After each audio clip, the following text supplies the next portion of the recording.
Hey, what up, chat? What up? What up?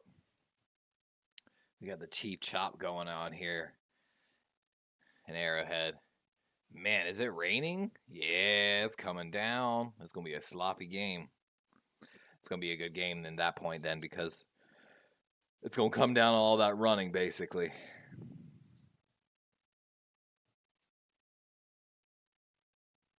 And kickoff is away, and looks like we're going to see the Kansas City Chiefs and Patrick Mahomes out here first on Monday Night Football.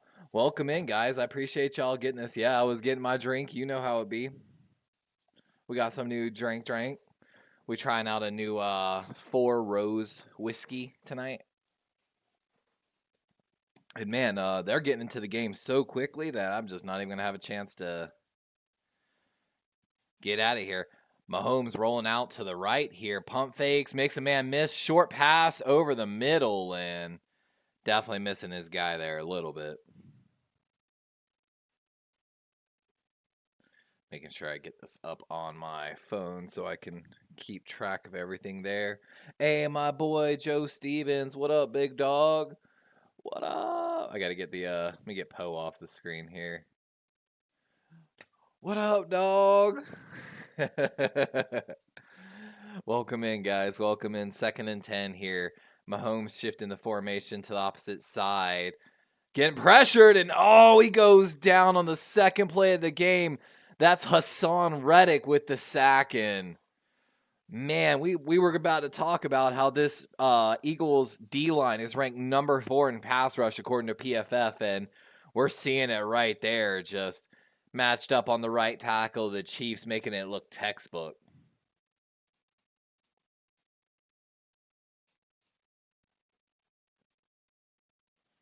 Eagle fans are putting on a little fly, Eagle fly.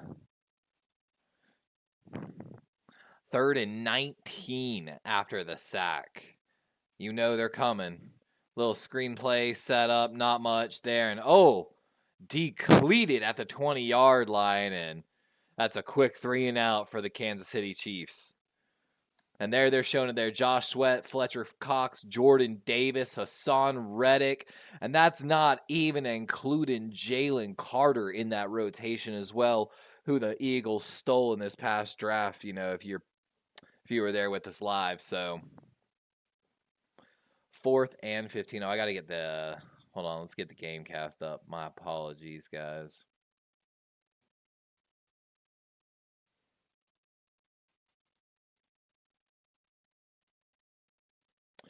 And a bad punt now. And my gosh, apparently the winds are swirling here. And we're going to get our first look at Jalen Hurts. Hey, we got Jean Leger and Steven Supremo joined us in chat. What up, 49ers gang? So, of course, prior to the other games, they have the 8th ranked offense against Kansas City's 11th ranked offense. So, according to the stat lines, I feel like Philly's got the early edge, but what do y'all think, man? What's your score prediction? Do you think KC's coming away with the win, or do you think this is Philly's game? Let me know. And my God, it looks like a nasty day in Kansas City. The rain is coming down like at a 45-degree angle. 1st and 10. Handoff going right. It's going to be swift and not much to gain on the play. And I got to double check that this game is not like on Twitch like last time.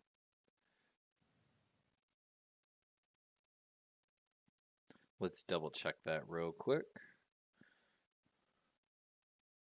And of course, yeah, that's one of the big stories we were meant to talk about, but we didn't get before pregame. Dallas Goedert out for today's game. So the starting tight ends are going to be Jack Stoll and Grant Calcaterra. So I expect them to kind of shy away from some tight end looks, but how will that affect their run game tonight, especially in these adverse conditions? 2nd and 7, handoff going left, and not much to gain. That's going to be probably about a 3rd and 6 here. And like I said, how will that Dallas Goedert injury truly affect the run game for the Philadelphia Eagles? Hey, we got Grant's number 1, Die Eagles. Joe Stevens says, I'm not. I got some fantasy football. I know. I'm playing. Am I playing you this week, Joe? I think I'm playing you. Either way, I need Travis Kelce to score some points for me tonight, so we're hoping for that. 3rd and 6. Looks like Hurt's going to alter the play. A little bit of pass rush. He's some hands on him. Oh my God, he is dancing, but able to get there. And that's McDuffie, I believe one of the defensive backs for the Chiefs. And the Chiefs answer back with their own sack of their own. Baltimore Gunny join us in. What's up, Levi? How the stream's been taking the Eagles? Man, I've been doing good, man. It's good to see you back in here, my guy. It just stat line, I would say Eagles, but it's Chiefs magic, man. They're in Arrowhead. It's going to be a hard game, that's for sure. And they're telling them get away from the ball. Ball looks like it's going to be stopped right about the 20-yard line. So Mahomes coming out here for the second offensive drive. Yeah, Steve-O, I kind of need some good points from Kelce myself.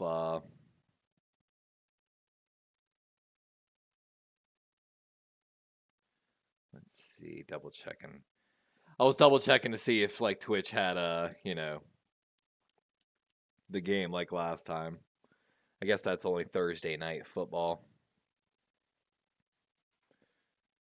Yeah, Gunny, it was a tough one for Seahawks last week.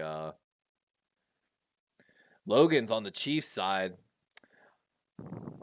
I know I need to ask it again, guys. Who do you think's coming away with the dub? Let me know in chat.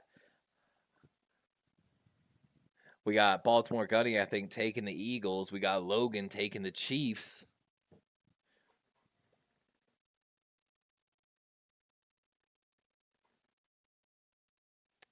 This game has a lot of implications on the playoffs race. Like a lot, whether it just depends on whether it affects more the AFC side or the NFC side. And, as a Ravens fan, of course, we're hoping for the NFC side to come away with the dub here. But all right, let's take a look at this. So inactives for the Kansas City Chiefs tonight. Richie James, wide receiver. Mike Caliendo, the second string left guard. Key storyline to keep an eye on in the later stages of this game. KC without Malik Herring, BJ Thompson, and Neil Farrell. That's 2 defensive ends, 1 defensive tackle, all second and third string guys. So if this game gets into the deeper stages and Kansas City has to rely on the depth of that D-line, we might see some issues there. Basically like a fall off of that pass rush late. On the opposite side for the Philadelphia Eagles, we got Rashad Penny, Dallas Goedert, left guard Sua Opeta, second string, Derek Barnett, second string defensive end, and defensive tackle Moro Ojomo. So a little bit of injuries there, but again, the big story on the Philadelphia side is going to be Dallas Goedert. Coming into this game, Kansas City Chiefs ranked 11th on offense, 21st on defense. But I've got some interesting facts for you guys here real quick. So Jarius Sneed, the defensive back for the Kansas City Chiefs, 322 snaps without allowing a touchdown. And that goes stat line going back to November 14th. Trey Smith, one of the offensive linemen here for the Kansas City Chiefs, 381 pass snaps with no sacks allowed. That's the best among NFL offensive linemen. And of course, Rashee Rice, the SMU rookie, standing out as the number 1 wide receiver in the rookie class this year, playing for the Kansas City Chiefs as well. We were really excited when they got him, honestly, in the draft, if you were live with us. Hey, Oak Squirrel, fly, Eagles, fly. I feel you, Oak. Yeah. Logan's pissed at the Eagles for releasing Foles. Yep. Oak Squirrel says, but I need KC to win. No, we need Philly to win, so KC takes a step back. Handoff going right. Oh, looks like it's going to be a good run. He breaks it off. Let's go. And that's Pacheco with a long run off the right side. We got to pull up my fantasy football because I might have Pacheco starting tonight as well. How's everyone's fantasy football doing tonight?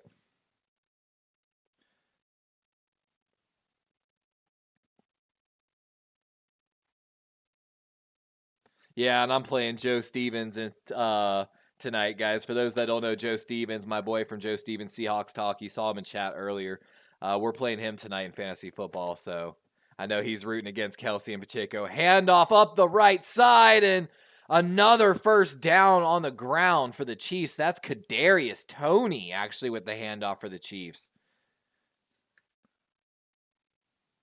Yep, I don't have Pacheco playing, but I've got Kelsey playing, so we're hoping for a big game from Kelsey. No, I got Pacheco on my bench. Wow, and can we talk about that? That was Kadarius Toney rushing through a tackle right there. And there it is. Chiefs season started, same offensive lineman in every game. Quick screen going right, might have some space, and able to gain a few off the play, maybe about 5. But also, last little stat here, Joe Thuney, another one of the offensive linemen for the Kansas City Chiefs, 81.3 pass blocking grade. That's first among guards. So this really is the story also of potentially. So the Eagles have one of the best offensive lines and defensive lines in the NFL, but also the Chiefs have one of the better offensive lines in the NFL. And George Karlaftis for the Chiefs defense has actually been playing pretty well, put on a lot of pressures. That's a handoff going up the middle, and Pacheco going nowhere. That's Melton Williams of the Eagles, number 93, with a great tackle in the backfield. Third down for the Chiefs after some great progressions. Joe Stevens says, you need 1 point to beat me, LMAO. Is it really just 1 point? It is. Do you have no minutes left? Come on, Kelsey. 1 catch, homie. 1 catch is all we need. Oh, poor Joe Stevens. I'm sorry. I'm not doing as well in fantasy football either. I took some bets and I lost. 3rd and 7, and he makes the catch, but this is where it's going to get dicey. It looked like he was at the line of scrimmage, and refs are getting together.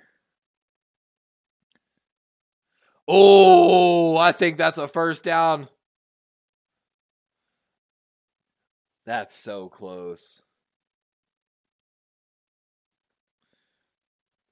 Mahomes across the middle, and good stuff.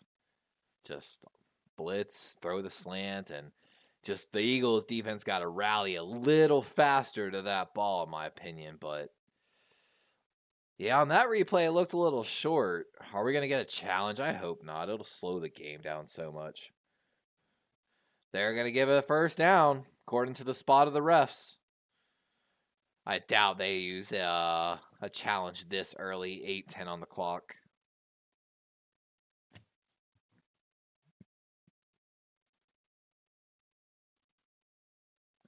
And again, guys, if you don't know already, like my boy Joe says, smash that like button. I don't know if I can do a good Joe voice. And if you haven't already, hit that subscribe button because we're trying to... Oh! And they just got the Eagles defensive end so badly with that hard count. He jumped a mile over. Neutral zone. He's even laughing about it. Neutral zone infraction. Defense. Repeat first down. But we're trying to hit our 500 subscriber goal, and we're getting so close, guys. And we appreciate every little thing y'all can do. Come on, Kelsey. Give me a touchdown dance. I'm looking for some Kelsey dancing. I want Taylor dancing down in Argentina or wherever she's at. We thought she might be here for the game, but there ain't no way. Screen pass. That's where Rashee Rice makes a man miss. The SMU Mustang looking good out there in his rookie season. Continue to add on to what might be a Pro Bowl year for him. I appreciate y'all, guys. Smash that like button. Biatch. But we talked a lot about this young man in my pre-draft special, and during the draft, we actually didn't feature him on the pre-draft special because he was a borderline first to second, and we expected him to go high second. He went late second, where of course Kansas City was picking, and he's paying dividends right now for the Chiefs. Handoff going left. Kadarius Toney going to run into his big old left tackle on the play. He's lucky he didn't fumble. We would have had a Mark Sanchez butt fumble v 2.0. Yeah, it is in Brazil. You're right. Yeah, it was funny. I talked to my girlfriend about this guy, so I was like, oh man, I'm going to have a gift for the Taylor Swift tracking, keep track of how many times they show her. And she's like, she's not coming, right? Someone died at her concert. It would be horrible publicity for her if she was seen flying in and like partying basically after it all. And I was like, oh man, you're right. She can't even do it if she wanted to. Her publicist basically shot that one down. And Pacheco with some strong running. They used to say last year Isaiah Pacheco ran like he was angry at the ground. And I kind of see it a little bit. I don't think he's quite as angry this year, but... And there's Rashee Rice again with some good blocking downfield.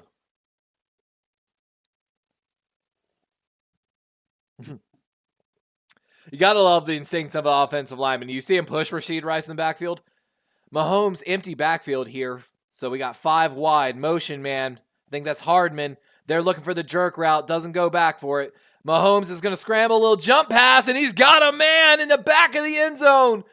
Touchdown. That's Watson. Number 84. And they're trying to pull, I think, some people off the ankle of Mahomes, it looked like, at the end of that play. I think it's all good, though. And Mahomes is going to put the Chiefs on the board first. I love the design of this play. It's honestly one of my favorite plays. So if you look at this play, one of the things they did, so McCole Hardman, of course, barring the PAT, it's going to be 7-0 Kansas City. They started McCole Hardman far out right as the X wide receiver. They motioned him inside. When they motioned him inside, they snapped the ball. It's called a jerk route or dig route, where you basically come inside, almost like slant, sink your hips in, and cut back to the outside. Owen Daniels made it famous in Gary Kubiak's offense down in Houston, when Gary Kubiak was the head coach and offensive coordinator of the Houston Texans. So they run that. One of the guys from the stack formation that McCole Hardman is running to at the motion to make it a trip stack, essentially, runs what looks like kind of a post to take someone to the back pylon. And then the third guy kind of works an option route where he can curl or probably work a in route, essentially, depending on how the safeties are sitting. And it really definitely stressed the defense a little bit there. Great play design. Because if the defensive back on the motion overcommits, the post route will naturally pick him on the play. So it's either you got an easy dig route, throw it to the big man on the back pylon, and then, of course, on your third read the option play. And it's just all 3 very quick, boom, boom, boom. 3 reads within probably 3 seconds, to be honest with you. And then just make sure you secure backside protection. And as long as the quarterback knows to look for the blitz coming on that side, money, guys. Money. That's all I'm going to say.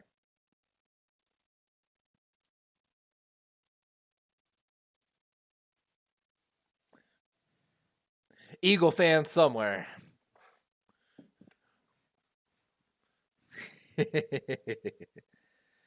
Logan, no worries, my guy. I totally understand. It's late. I don't know if you noticed, guys, we have a fireplace in the background today. Ooh la la, we're fancy. We're totally not burning the jersey.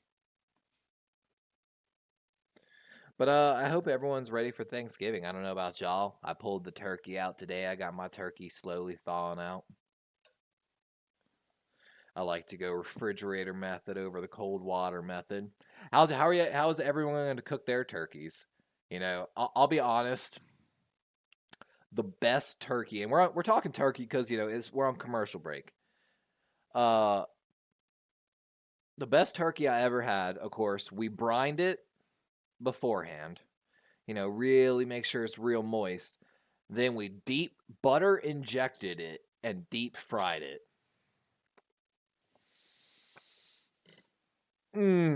That was some of the best turkey I've ever had in my life, to be honest with you. I know, Logan. I'm thankful I don't have calculus or actually, wait, what is tomorrow? Tomorrow's Tuesday. Actually, tomorrow would have been a business law day. Um, and Chiefs gonna kick this ball away, and it kind of looks like the rain's kind of slowed down a little bit here in the stadium. It's a little hard to tell. Let's watch this here. So, yep. Okay, so it's not the post route. That's a long drag route that ends there. But it is one option route with a slant to post clear out, basically. So one crosser to clear the late crosser. And the Interesting. I would love to watch the sky view of that to get a better view of it. Mahomes always be chewing on his mouthpiece. Can we take... Let me give y'all probably a really weird thing to bet on. The over-under on how many times they show Patrick Mahomes chewing on his mouthpiece. You can bet on anything, right? Hurts having to roll out right, getting pursued, able to get the ball off. And I believe that's Devonta Smith with a good catch on the right side. Yep, 1st and 10 for the Eagles. Joe Stevens says deep fried, then crossed hatched, bacon wrapped. I bet that is good. Logan says, thank God I'm not in that kind of school yet. You know what, though? I'll be honest, Logan. I'm 33 years old. I still love education, to be honest with you. It's all about what teachers you get, to be honest with you. But I love learning. It inspires me to ask more questions about other things. 1st and 10, handoff going up the middle. Good effort. And that's going to be DeAndre Swift. Joe Stevens said I'm not allowed to have any Swift talk, though. But does that mean I can't talk about the Eagles' backfield, Joe Stevens? Look how low Jalen Hurts is for this snap right now. I feel like he is so low, like his knees are so bent. Logan, you probably just got bad teachers, homie. 2nd and 3.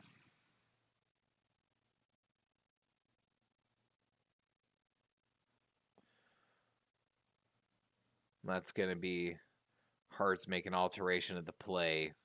His slot receiver trying to give him something. That's going to be a quarterback keeper going left. And okay. Now we have to make a game note. QB power or option right. I believe Jalen was pointing out there, guys, that he was saying, hey, they're manned up. We're manned up here. I've got a free run. So we're going quarterback draw, basically. So pop them and then get downfield, essentially.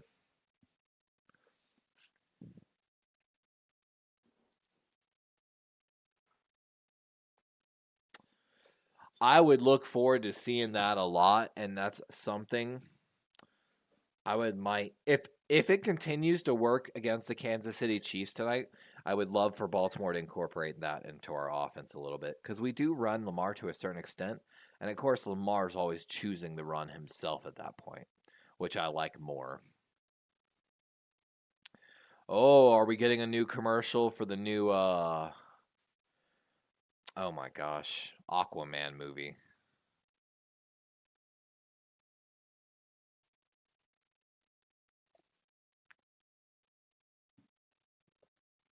Why does this all look so bad, in my opinion? Like, I don't know, dude. I've talked about this with my friends recently. And maybe, chat, y'all feel differently than me. But I just feel like a lot of the acting in movies recently has been a little subpar, that it just... Some of the main character leads, I'm like, nah, man. I'd rather a no-name that, like, I feel like really is going to pull me more into the role. You know what I'm saying? I just always grew up a movie fan. Like, that was just always one of the few things I got to do as, like, a young person. Go to the movies with my aunt. Oh, and of course, we got the battle of the brothers tonight. Kelsey versus Kelsey. Like,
It can't be unseen, guys. It can't be unseen.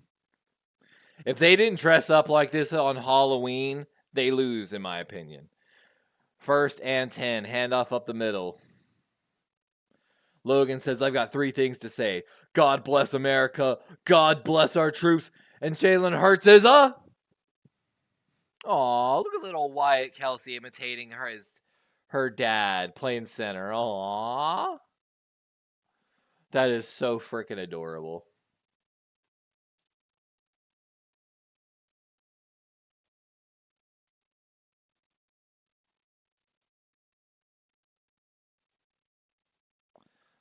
But 2nd and 7 here. Jalen Hurts fakes the screen right. Oh, he's running for his life. Able to get the ball off, though.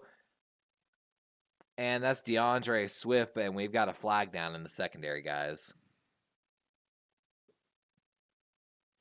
Hurts running for his life on that play. What, you're telling me, guys, you don't want to see more of Taylor Swift? Beating down on the Bears? Ooh, illegal hands to the face on L'Jarius Sneed, who we talked a little bit. Look, he's pointing up the board saying, look, bro, let's see if it was. I mean, it was kind of to the throat. That's crazy. Most penalized corner in football, yet he's gone 322 snaps without a passing touchdown. I mean, I guess you got to pick your poison a little bit.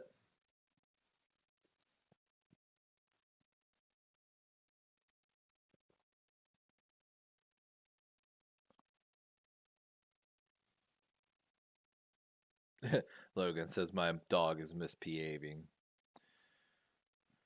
1st and 10. Ball on the Chiefs' 35-yard line. Handoff, going up the middle, and maybe a gain of 3 or 4 on the play. Not much. Has Travis Kelce gotten a point yet, Joe? Can I just, rest? Joe, he doesn't even need 1 point. I need... Literally, guys, I need 0.63 points. 0.63 points to beat Joe Stevens right now in fantasy football this week. Pass over the middle. He's got a man. And that's another 1st down. Devontae Smith. And the Eagles are knocking just outside the red zone. 1:45 here in the 1st quarter. Eagles would probably love to score before the end of the 1st quarter here, to be honest.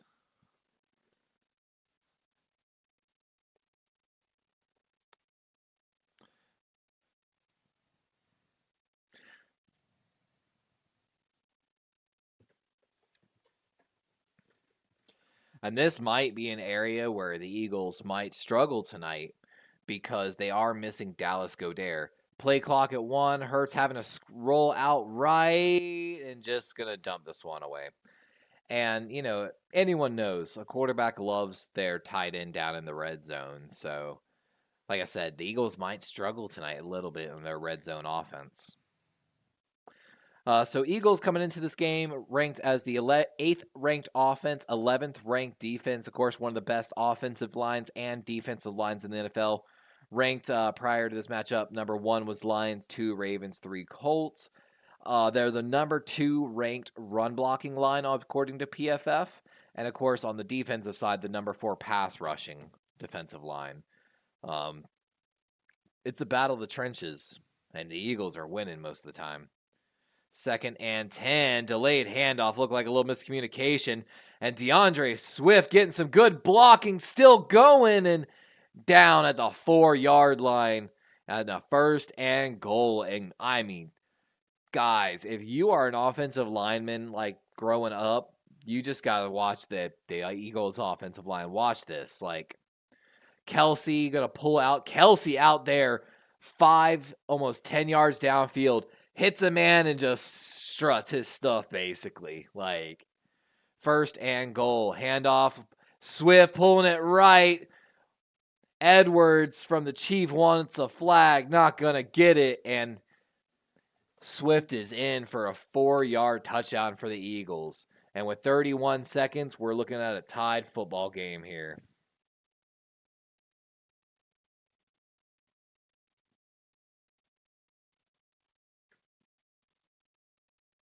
And we might be in for a high-scoring game tonight, guys. And like they said, might have got away with one there, but 5 yards, 33 carries for DeAndre Swift on the drive. And oh, almost misses the PAT off the left upright, but goes through. And oh my gosh. And let's look for the hold here. Yeah, probably got away with a hold there, but you know, they like to say there's a little bit of holding on every play in the NFL.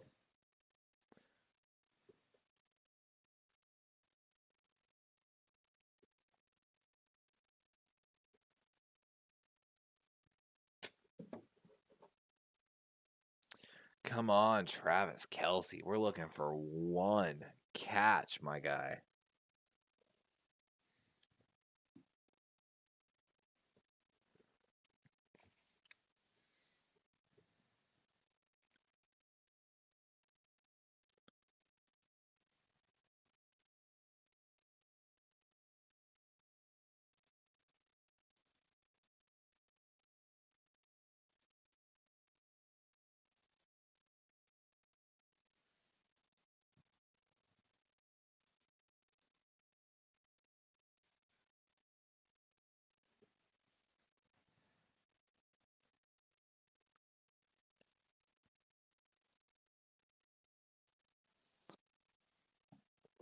Whew.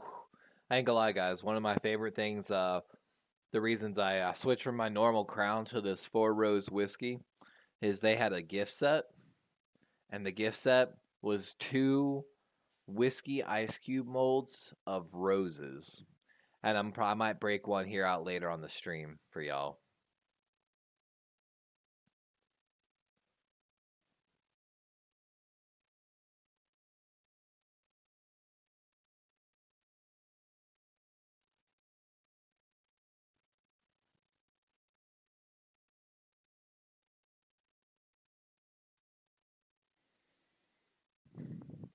I don't know, maybe if it's not mine because it's my Ravens, but it's definitely not as much my game as it usually is. You know, I'm not gonna lie though, I was pretty excited to see that my Ravens were the number 2 offensive line. It's always fun to see.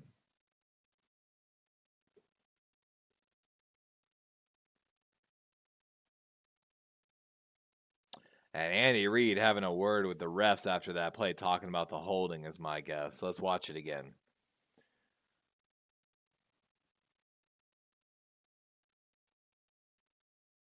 Yep, that's definitely a hold. Should have been called. Grabs him right here by the collar and just yanks and holds him back for a second. And basically, you lose the edge containment at that point. And if you get away with that, you're probably coming away with some big yardage almost every time. And with that, Mahomes coming out here at the 25 with 31 seconds left here in the first quarter.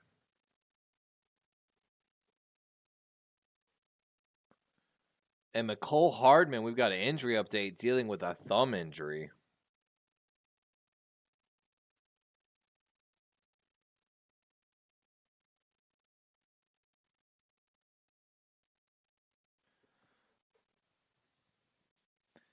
Handoff going left, and Pacheco, not that much there. Back to the line of scrimmage. Going to be a 2nd and 10. And rain's still coming down in KC, but doesn't look nearly as hard. Baltimore Gunny says, what are your thoughts on Charlie Kolar? Could he pass up likely as a starter? You know, my thing is this. Kolar definitely has more prototypical size, but I remember he was like 260, 267, like 260-ish, if I remember correctly. So a big dude. He's got size to make the catches. Isaiah, definitely a little smaller, shiftier guy. But Kolar probably has better potential as a run blocker. and because of that, might be able to usurp likely. But of course, we talked about this, Gunny. I'm a CCU guy. I went to CCU for a little bit myself as a shot clear, which is of course Isaiah Likely's alma mater. So we're hoping for the best for my boy Likely. But it wouldn't surprise me, and that's a really good question, Gunny. Great question.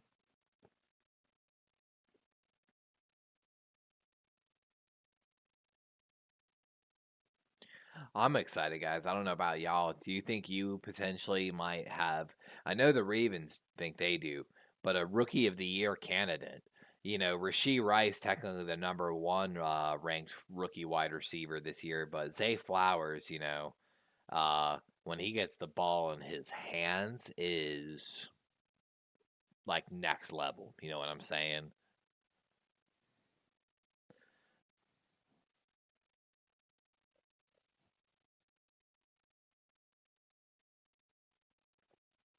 Nice pass. Nice catch.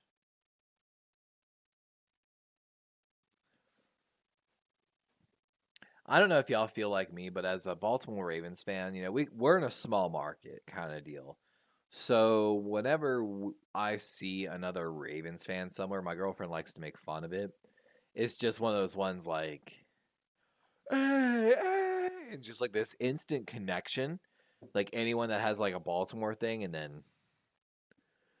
and she's like, I just don't get it. Like how you like y'all like instantly connect. It's like kind of funny, and I'm like, it's a small market team thing. You know what I'm saying?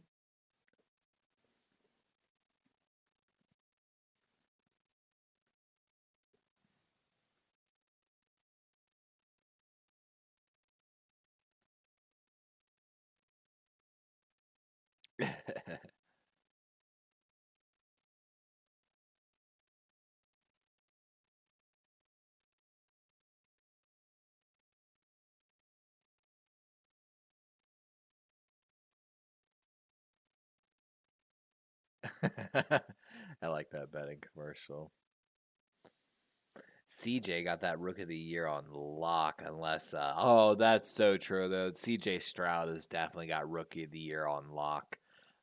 Defensive side, there's a little bit of who it might be. Christian Gonzalez, Devin Witherspoon both played really well. You got Jalen Carter, Pacheco, and not much again. That's going to bring up probably a 3rd and 7 after the run. But yeah, you're absolutely right on that, Gunny. CJ Stroud's got that on lock. And definitely a thing to keep an eye on, guys. Like they're saying right here, the motion by the Chiefs, they are moving a lot of people around, sometimes even like basically a double motion and then going back, which is not really a motion. It's like faking a formation change. Trips right here for the Chiefs on the 3rd and 9. Oh, Eagles are coming. Mahomes having to run and he gets tripped up. And there's a flag down. My guess it's got to be a hold. Like it looked like the D line of the Eagles ate the Chiefs. Let's wait and see. Yep. Number 79. That's going to be Smith and a 4th down. And punt team coming out for the Chiefs. And he's fired up, pointing at the board right now, saying that is not holding. And I wish they'd show a replay so we could see.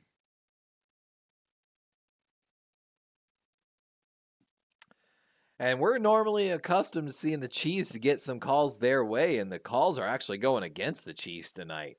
That is 2 supposedly bad calls against the Chiefs now. Big punt away here. Gonna get a return, though. Looks like they lost containment on one side, and not much of a gain, but a little bit on that off the right side. And Jalen Hurts and the Eagles offensive line coming out here hoping to take the lead and put away this Arrowhead Stadium crowd.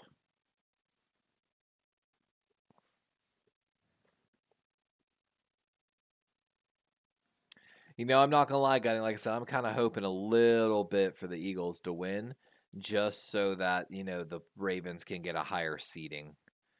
Oh, what movie is this? I'm already excited. I like Asian movies.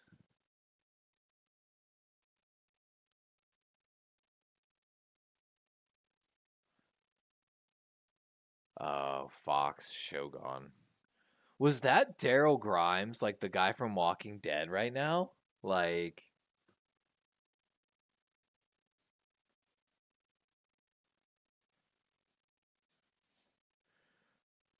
I just can't ever look at him and think of anyone other than Rick Grimes. I actually have to finish watching the rest of Walking Dead. I don't know if y'all have watched it yet. No, I'll be honest, I really thought I was gonna have more viewers tonight. And I feel like I got those rookie numbers tonight.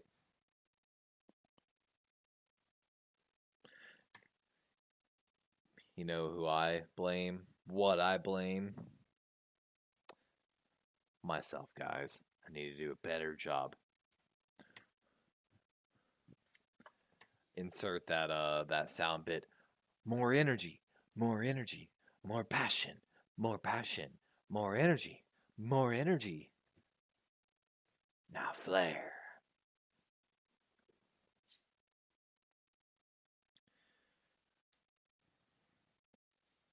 All I know is I'm hungry. I don't know what y'all got for dinner plans. Y'all are probably sitting here eating while watching the game, unlike me. I would love to be sitting here munching on some wings. You know, guys, I'm not even gonna lie. I'm slightly hoping and praying.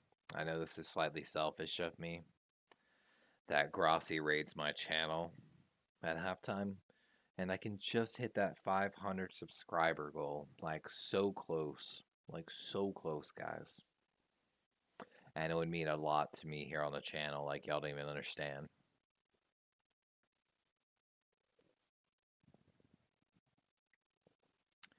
First and 10.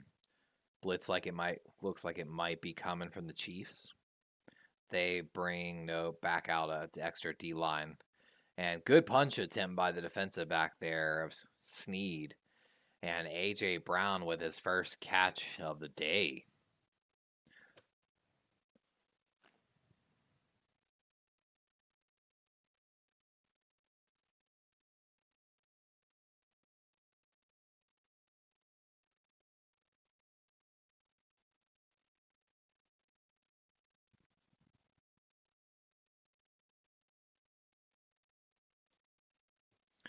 Second and 2. Handoff going right and goes back up more towards the middle. And that's Boston Scott able to get a first down there for the Eagles.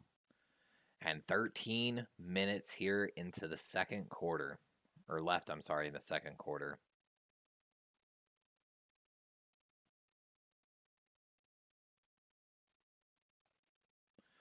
And so Jalen Hurts has got a protective sleeve on his left knee. Something we might have to keep an eye on here, guys. Man, I appreciate it, Gunny. Like I said, there's some weeks I'm like, why am I even doing this? First and 10. Gainwell nowhere to go on the play. And that's Gay for the Chiefs, able to make a tackle at the line of scrimmage. Hi, Nani Boo. What's up? Hi.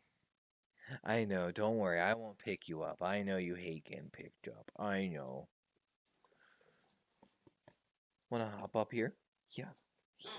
Yeah. Sometimes you'll jump on my chair. Sorry, guys. My dog came over and just giving me the eyes. Ooh, Willie Gay tied for most fumble recoveries in the NFL. He's looking to add on to that number 9. Chiefs bring the blitz and... Oh, it's intercepted! That's Sneed who we talked... Oh! The ball was ripped out of... No way! No way! Did that just happen?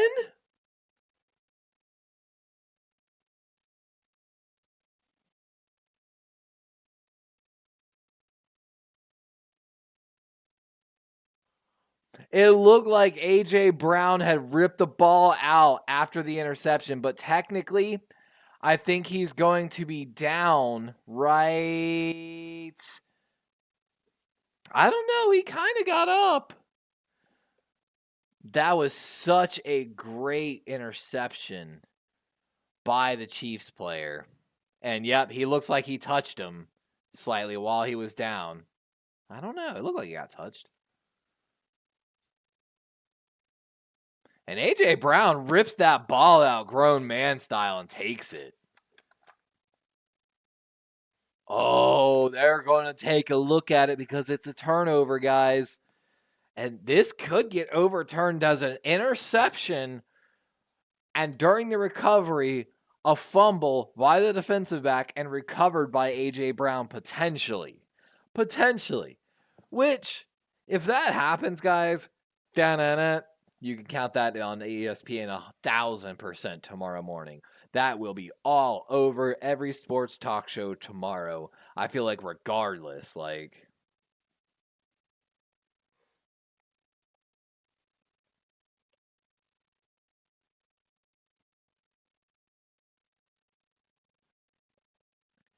It's actually pronounced croissant. I was just in Europe. Sorry, I'm making fun of the commercials, guys. Tonight's more of a watch party, I feel like, than the normal stream.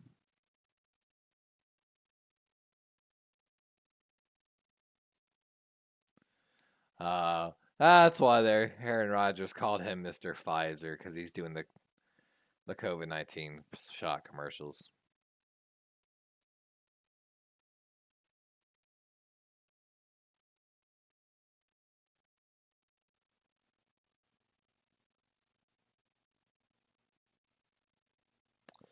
Interesting. Pistachios. Man, pistachios sound pretty good right now.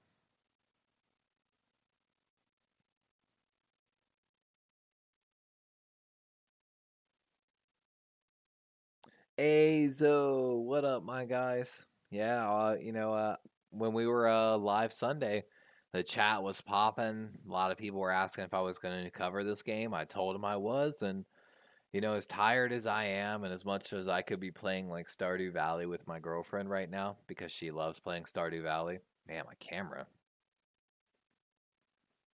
I said I was going to do it. I'm a man of my word. It's about as simple as that, right? Why does it say the score? But why does it say 7, but the score still says 0? That's really weird. On my screen, it shows 7-7.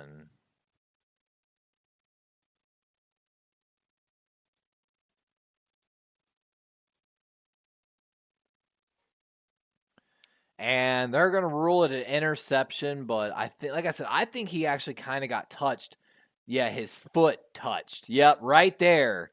And that's what I was thinking. Technically, he's touched, so he's down, and A.J. Brown can't rip the ball out at that point, which is a good call.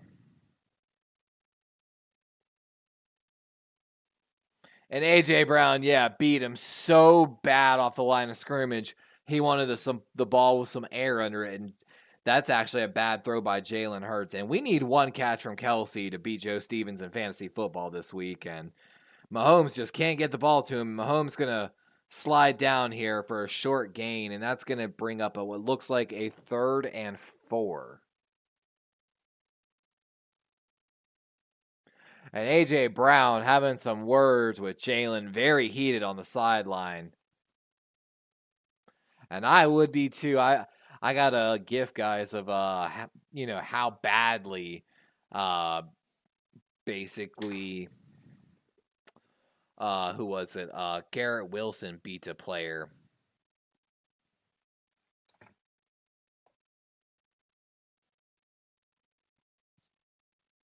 Mahomes going over the middle. Got a man. Watson again.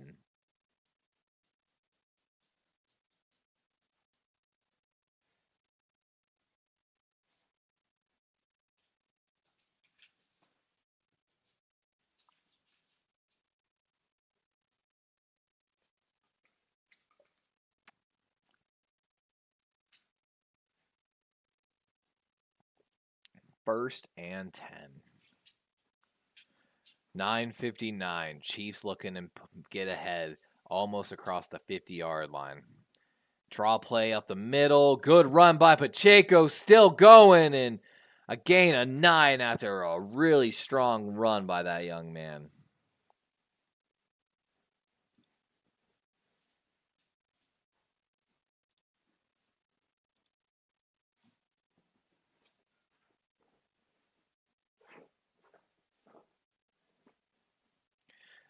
Man. That is some powerful running by Pacheco right there. 2nd and 1. Officially into Eagles territory. Another hand up the middle and another first down. Ball going to be what looks like the 39-yard line, and it's still raining here in Arrowhead. And Travis Kelce has not received a single target so far, but as they're shown right there, he is basically being constantly double-teamed by Byard, the recent trade acquisition from the Titans. And right there, Blankenship, one of the safeties as well for the Eagles. So they're just taking him away constantly. But like I said, we need not even 1 point to win the fantasy football match.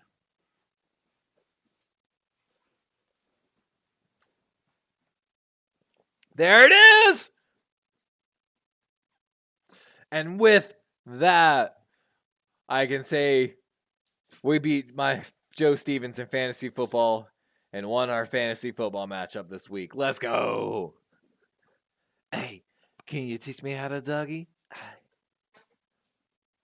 Everybody Dougie. All right, I'm done.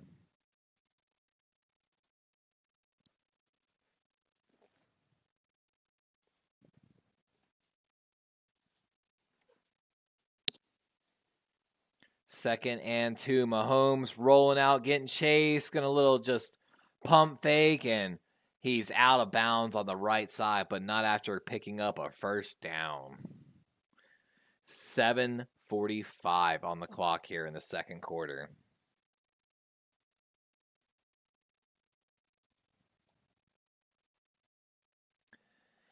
It's me, Luigi.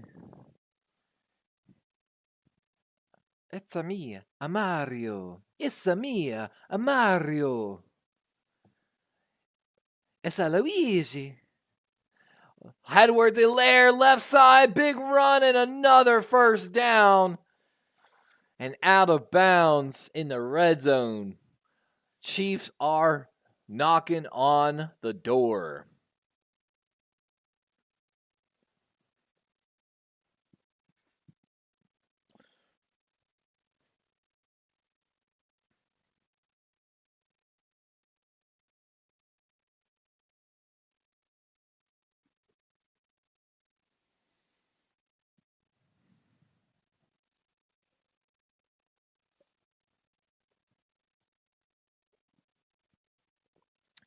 And looks like Mahomes is going to take a timeout.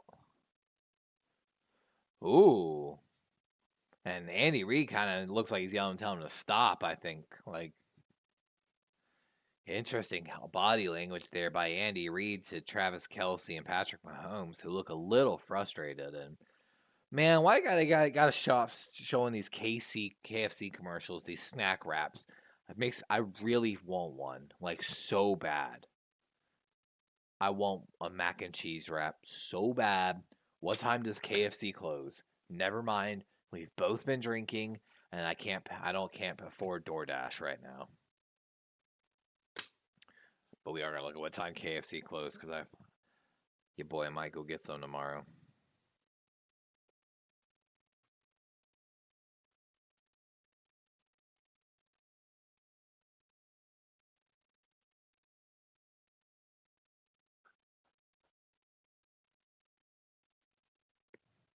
First and 10. Mahomes going for the end zone, and it's picked off! He's looking for Watson. Doesn't see the safety. And a costly red zone interception for the Chiefs. And that's Byard.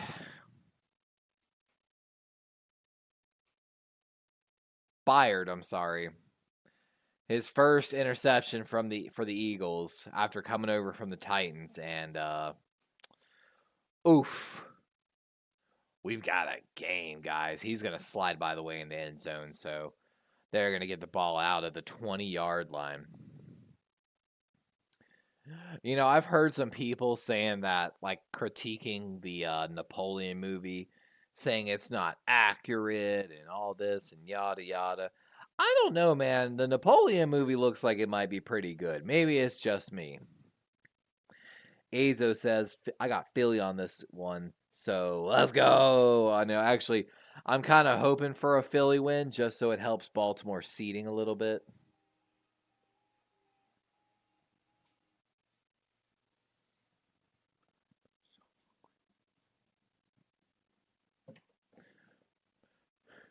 For those that don't know, my girlfriend actually has hearing loss, like 90% hearing loss.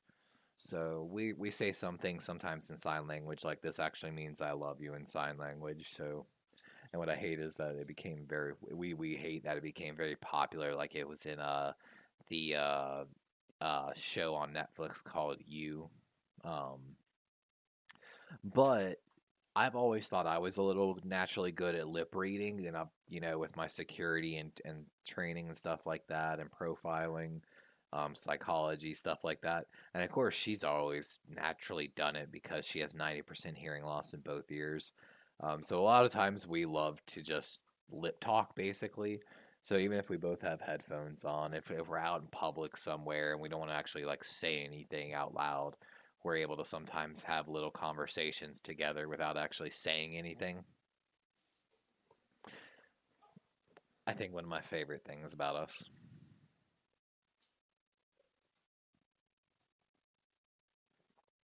And see, Azo says in chat, it's a Ridley Scott movie, so it's historical fiction, not supposed to be super accurate. And I saw an interview where he was discussing that, and he's like, I could care less what they say. It's not supposed to be accurate. It's supposed to be, like you said, a historical fiction, inspired off history, essentially. Um,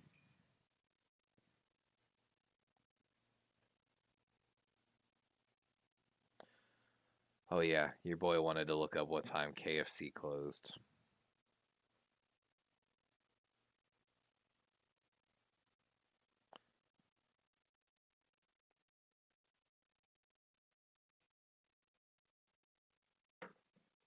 Handoff up the middle and a great run up the middle. A gain of what looks like 12 by DeAndre Swift, and agreed. Hey, so I actually used to play some games like Hold Fast Nations and stuff like that. Some games that on the computer that are like, you like gunfighting first person or third person shooter games where you play like historical figures like that. I don't know. I play some weird games.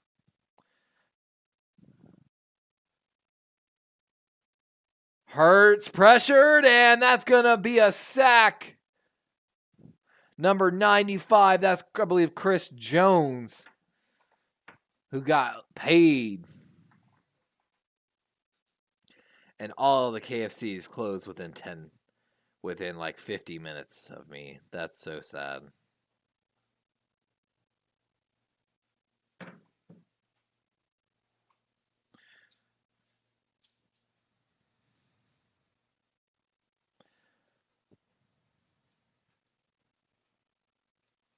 I don't know. Like I said, I'm a big movie guy, guys, to be honest with you. So like, oh, Ghost of Tsushima, I've heard so many stories like how great it is. Oh, big hit on the short pass right. Only a gain of yard, and third and long now after the sack and the short pass. Yeah, everyone tells me how good that game is, honestly. I've been playing a shitty pay-to-win game recently called Destiny 2 with my buddies. Shitty game, shitty game. My PC and my Xbox are just so old is my problem. I really need to rebuild my PC, and my Xbox is literally a day one Xbox One. So like not an S, not an X, and it struggles. Third and 14. Trips left for the Eagles. Hurts pressured, and he's going down again. Is that Chris Jones 95 again for the Chiefs? My God. And 2 sacks on this drive. Yep, that's Chris Jones. Land up against Lane Johnson on the right tackle and just...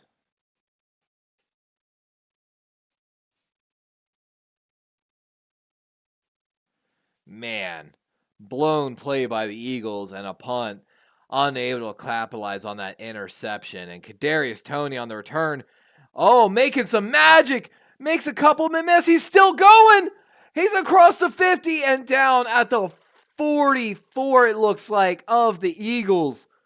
Takes what should have been a tackle at the catch and makes some magic happen. And my God, if he would have cut left instead of cutting back right towards the end of that play, I think he could have taken it all the way to the house, to be honest with you. Kadarius Toney looking like an old first-round pick right there. Let's watch the replay. 1 miss, 2 miss, 3 miss, 4 miss, 5 miss, 6 miss, 7 miss, 8 miss, 9 miss, 10 miss. Well, maybe those not. So, like, what's that? 7 misses on that punt return for Kadarius Toney. And Pacheco, man, crawling on the ground after the catch.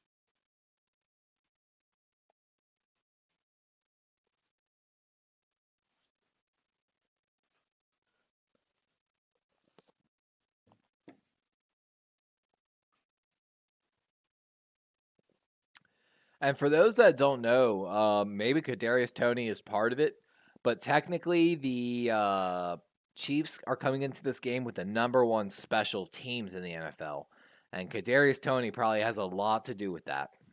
Short pass left and off the hands of Watson. Looked like actually a bad throw by Mahomes. Wonder if the rain had anything to do with that. Ice cubes are cool.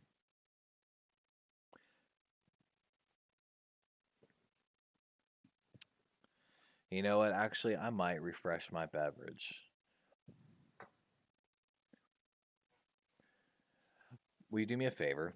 Will you bring me the ice cube, though, like in a separate glass so I can show it off? Because I'm extra special like that. And Mahomes going deep, and that looked like a pass interference. There already is 1 flag on the play. We might get a second. 3:02 here. And we've got 1 back at the line of scrimmage.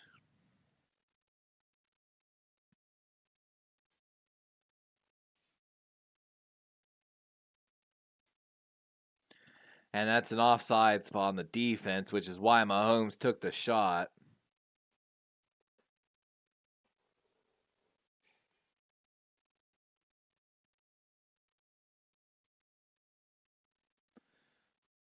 Let's watch. Should this have been pass interference? I think that actually should have been. He was not looking back at the ball. He's literally just trying to grab one of the arms of Kelsey. That definitely should have been a pass interference. 3rd and 2 after the offsides penalty on the defense. Handoff. Pacheco with a good move. And a first down at the 25-yard line of the Eagles. And Pacheco saying, "Feed me."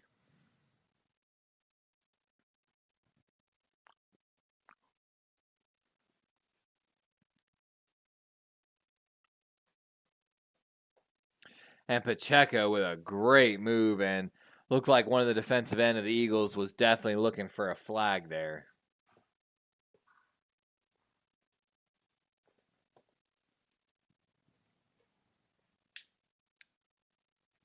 First and 10. Mahomes having to roll out left. Not going to be able to get away. Oh, somehow he does! And he's still going, and he picks up a first down somehow. Mahomes with pulling off some Monday night magic right now. And what should have been maybe a tackle at the line of scrimmage turns into a 14-yard gain. And it looks like with the rain and the noise, the Chiefs are having the relay calls in with players. We just saw Andy Reid telling looked like a play call to McCall Hardman and then sending him in. So we saw McCall Hardman actually dealing with a thumb injury earlier. So that's definitely something to keep an eye on here. It might affect his ability to catch the ball later. Oh, that was hilarious. For those that were watching, they were having a Siri commercial, and they were like, "Hey Siri, what are the standings in the NFL?"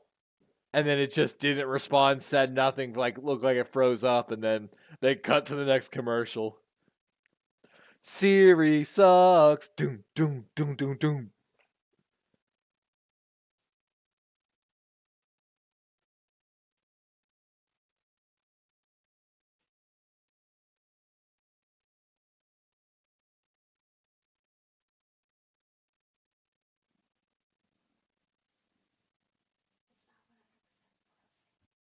It's not 100% frozen.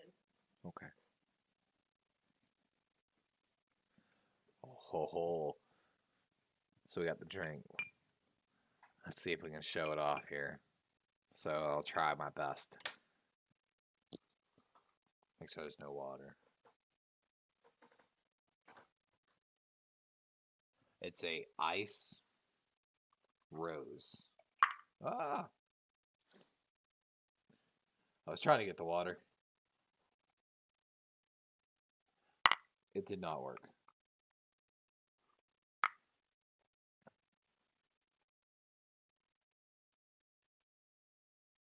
Ah! It's not 100% frozen yet. Thank you, my love. I'll take it later, I guess. Thank you. Yeah, they always do that Siri commercial. I don't know why, but you won't show the. Wouldn't you want to show the audience what it can do? I know, right? Like literally.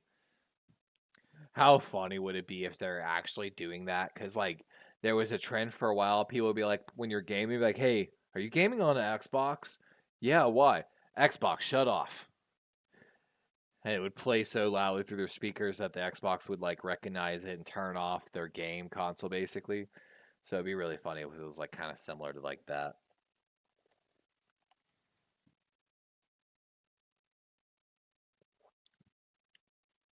So Kentucky AFC snack wraps. First, I'm sorry, and 10.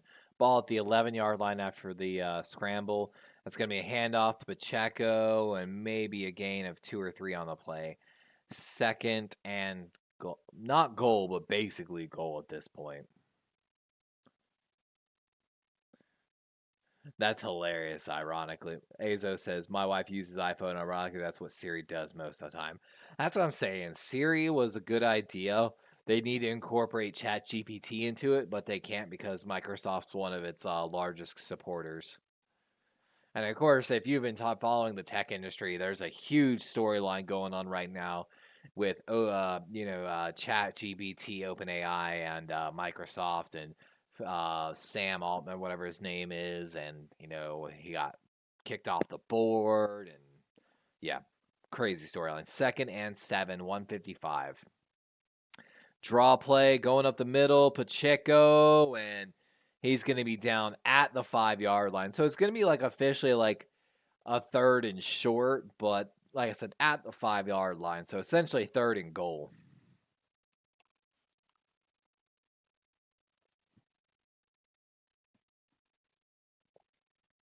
Eagles defense tonight, 121 rushing yards allowed. That's a season high. That is not a good look. 121 rushing yards in the first half allowed. Oof. That is not something you can continue. And so it's officially 3rd and 3. And, I know if I was the Chiefs, I would love to get one more first down, actually, and not score. Because it means I could really milk all the time off this clock, honestly, if I wanted to.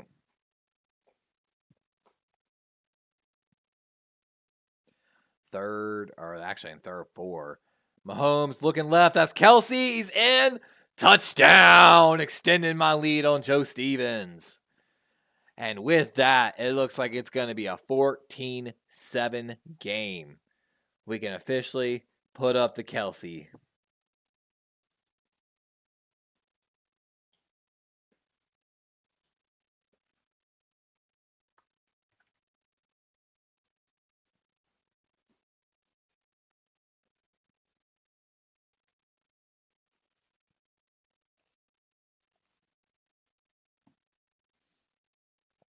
Good play design, honestly, on delayed release by Kelsey. The natural pick route. PAT is good, and it's officially 14-7 with 1:45 here in the second quarter. So we're going to get to see Philadelphia come out for a 2-minute drill, basically.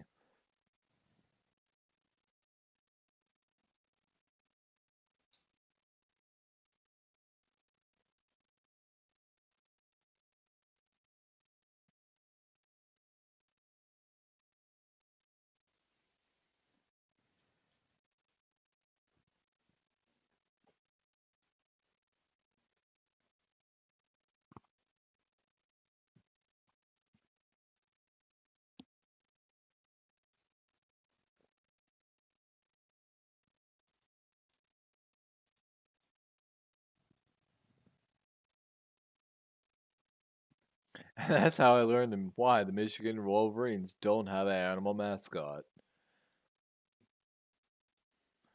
Actually, Wolverines are. Badgers are mean little shits. God, man, Taco Bell kind of sounds good too.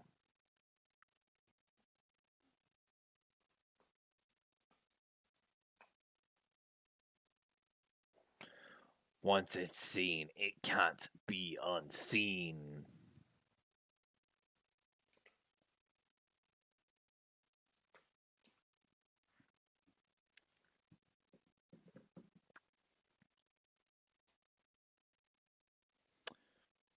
All right, guys, I'm going to slide off camera real quick before halftime. Enjoy the fireplace for a moment.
All right, we're back.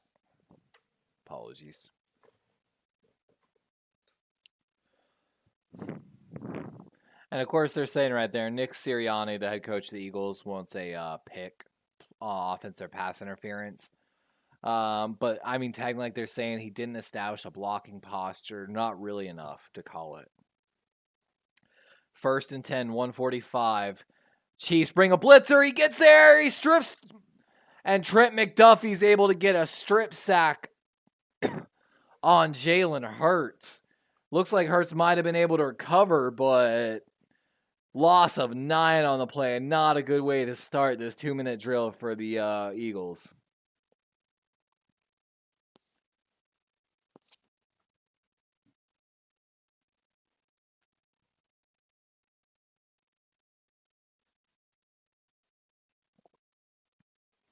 Good job by Hurts to get his hands on the ball and get the ball back, honestly.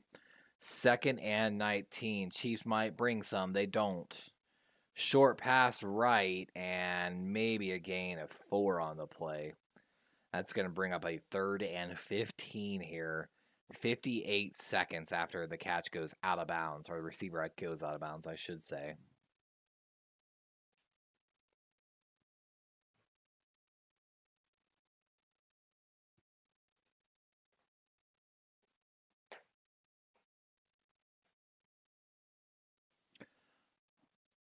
Third and 15. Chiefs don't look like they're bringing any pressure. Just the 4-man blitz, which is, it looks like that's all they've been bringing. Hey, Burns, welcome in. And that's should be credited as a sack. If it's not, and that's number 56 of the Chiefs. And 4th and 15. And Kansas City is going to take a timeout to try to get some time to score. And that's George Karlaftis, one of the best pass rushers in the NFL this year, honestly. One of the higher pressure rates, I think top 7 in pressures this season. And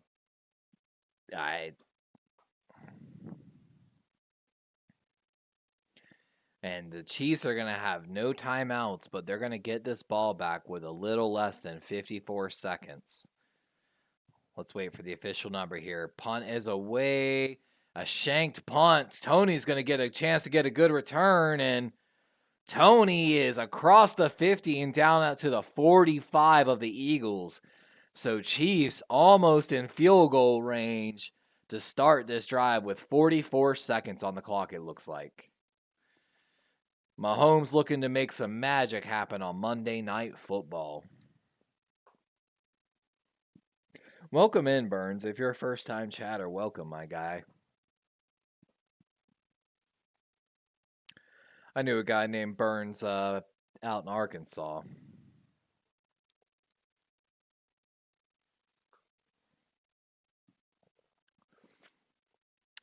Shotgun snap, and we're going to get a flag right away. Looks like the Chiefs had they had a screen set up, and it looked like it was set up well.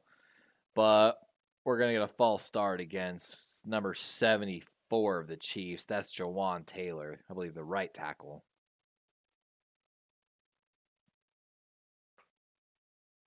Where's he playing left tackle?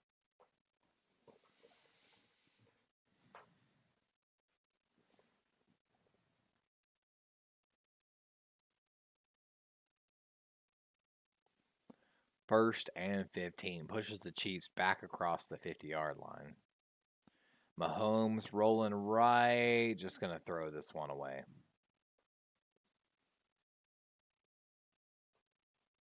He got a smile on his face, though. He saw something he liked, I feel like. By the way, guys, welcome in everyone that's chilling with us tonight, hanging out. We appreciate you coming and hanging with us. 2nd and 15 after the throwaway.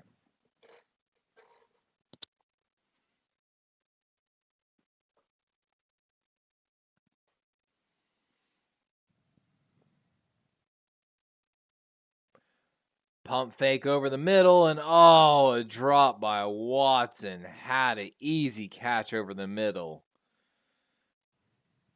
And if he made that catch, they could have had a chance to really get this first down.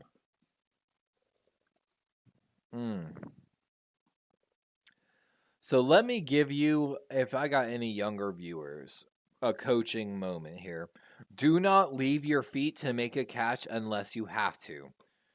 So here's the deal. It lowers basically the concentration of maintaining your body control while airborne.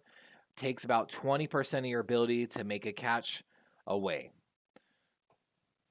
And he's got a man over the middle.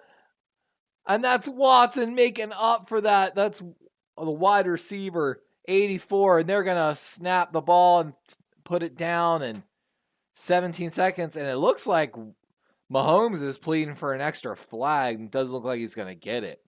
But 17 seconds, they're in field goal range now. And the crowd is cheering. And there's a late flag now. And maybe Mahomes was right. Yep. Encroachment on the defense. Give the Chiefs an extra 5 yards.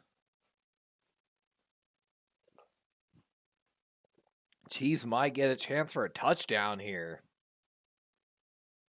Let's watch.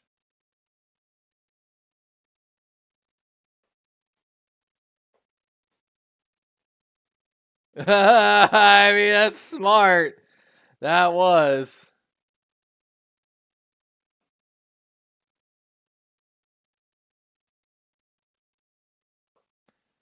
And resetting the game clock to 19 seconds after the penalty. So an extra 5 yards and 2 seconds on the clock might be crucial with no timeouts for the Chiefs.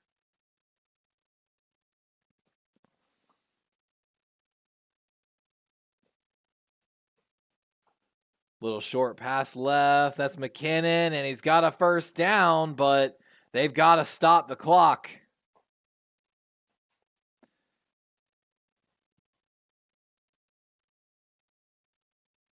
And they're going to spike it. With 2 seconds, here comes the kicker for Kansas City.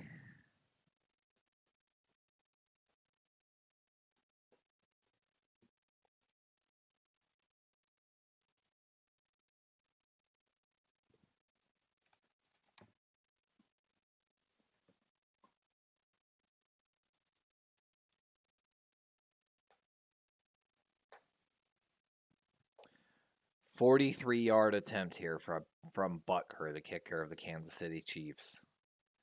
Kick is up. Good kick. It's got it. And with that, Kansas City's going to take a 2-score lead here going into halftime. 17-7 halftime.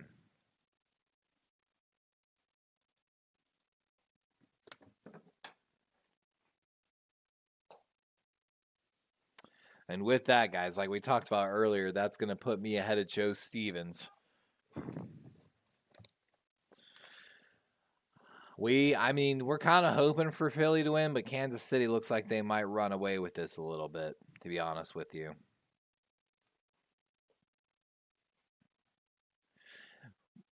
Honestly, and if you had to pick, has this game been underwhelming, overwhelming from what you predicted it to be? Honestly, I think this game's a little over my current score. Actually, no, it is under. It's under slightly. I expected at least 20 points from one team, but one of the biggest storylines we're going to be talking about is apparently the Jets are benching Zach Wilson. So Zach Wilson experiment is done in New York. They're going to give, Boyle or whatever his name is, a chance with Trevor Siemian backing him up.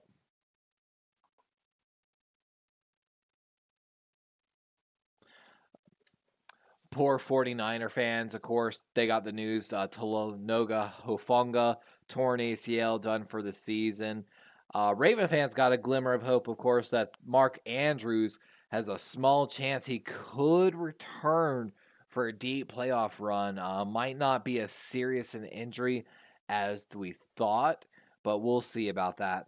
So Jalen Hurts, 5 of 7 for 46 yards and an interception. Patrick Mahomes, 10 of 16 for 78 yards. 2 touchdowns and interception, both having kind of, bad, ugly interceptions earlier in the game, but Chiefs have been unbeatable when scoring first. Chiefs are 18-0 in the last 2 seasons when scoring in the first. Wow, that's crazy. Azo says, I got 36-point tiebreaker on this game. We're at what?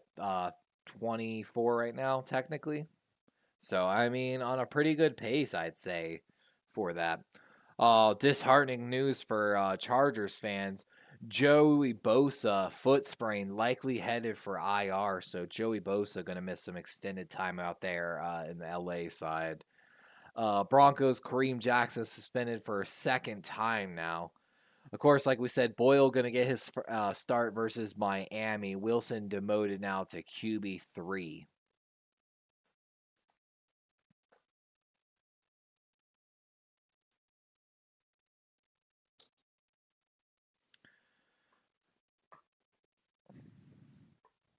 So let me ask you, chat, who's your MVP pick right now in the season? Like if the season ended after this game, who's your MVP pick, you know?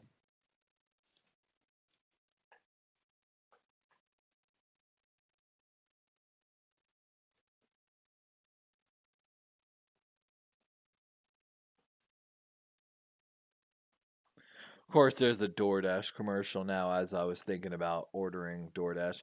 Hey, what up, Tenchi? My boy.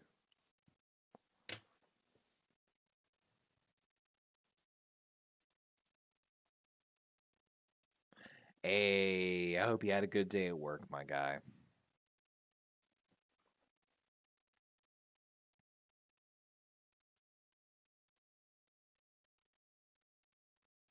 Of course, coming into this game, funny thing, guys, Jalen Hurts and Patrick Mahomes have been tied, according to a lot of sports writers, for the most likely to win MVP. Lamar coming in number 3, number 4 Tua, and number 5 Brock Purdy, supposedly. Which I know a lot of my 49er fans might not really agree with that. So, I mean, I get it, dude. Other when Purdy didn't have his concussions, in my opinion, going on, he's played lights out. And he played lights out, I think, the other night as well. I think he had a perfect passer rating one of the first times, I think, in his career. And might have set some other history with that potentially. So, I know they're super excited about that over in the Bay Area.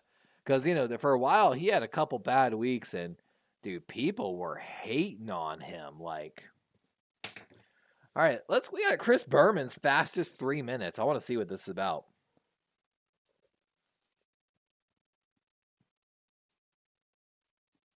My guy, you and your brother have always used that phrase. My guy. All right, fastest 3 minutes, guys. Chris Berman. San Francisco taking on the Tampa Bay Buccaneers. I think we know this story already. 76-yard touchdown to Brandon Ayuk in that game. 49ers come away 27-14 in that game. Rams taking on the Seahawks, where the Rams made some late magic happen. Puka Nacua came away with a catch there. Rams came away with a tight win, 17-16 over the Seattle Seahawks. We're recapping this Sunday action as it goes. Cowboys taking on the Carolina Panthers. I had a friend at this game who's a Cowboys fan. I know they were happy. They came away with the win, 33-10 over the Panthers. Panthers' abysmal season continues. Lions taking on the Bears. Justin Fields making his comeback, but just did not have that magic as the Lions continued their dominance of the NFC North. 31-26 over the Bears, despite all the interceptions, coming away with the win. DTR playing against the Pittsburgh Steelers. And I mean, just what a clash of the AFC North, coming down to the last minute field goal. Browns get a squeak away with a win, 13-10 over the Steelers. DTR crying on the sideline. Raiders trying to take on them Dolphins, and we all know how this goes. Dolphins win this 20-13 over the Raiders, as just Raider fans continue to wonder why they are Raider fans. Bills taking on the Jets. We know what happened here. Wilson's already been benched, third string quarterback now. Blow him out 32-6. And I think we're rounding it out here. Titans taking on the Jaguars. The Will Levis magic ends there as Trevor Lawrence puts him away 34-14. And I'm sorry, CJ Stroud put on a show against the Cardinals 21-16. There's so many games. Packers taking on the Chargers, who the Ravens are looking at here shortly. And Jordan Love putting in work against the Chargers 23-20. We're kind of glad Joey Bosa is not going to be there when the Ravens play them. Danny DeVito taking over for Dan Jones, trying to make some magic happen. And Giants come away with the win 31-19. DeVito looking like he might be the guy instead of Danny Dime Jones. I don't know about y'all, but it was a crazy week of football.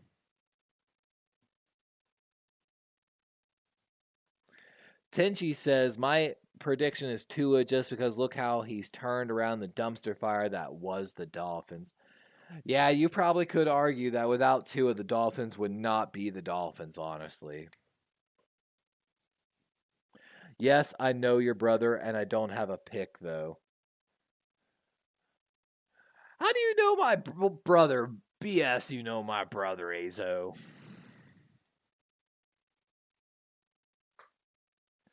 My pick is Justin Tucker, Azo says. He doesn't get the love he deserves. I mean, sure, one if not the highest paid kicker, but needs that Hall of Fame stat. I agree. Tenchi says, I'd nominate and vote Tucker just because the Ravens, but Tua really does deserve it. I mean, yeah, it's kind of hard to vote against Tua. And I mean, you have to say this, it's pretty hard to argue against the Patrick Mahomes case.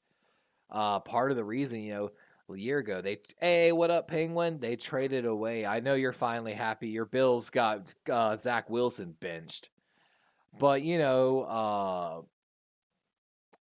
Patrick Mahomes, they traded away his number one wide receiver, Tyreek Hill.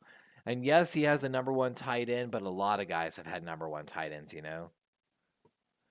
I was trying to see what that new profile picture was. I saw it changed because you had the Aaron Yeager one for a while.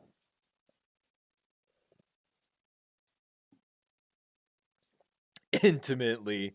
Bro, I know you both. That's funny, Azo. Well, whoever you are.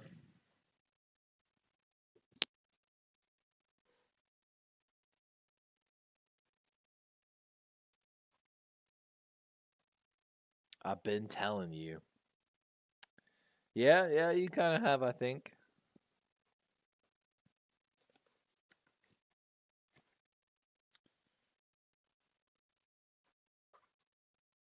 I'm looking over my game notes.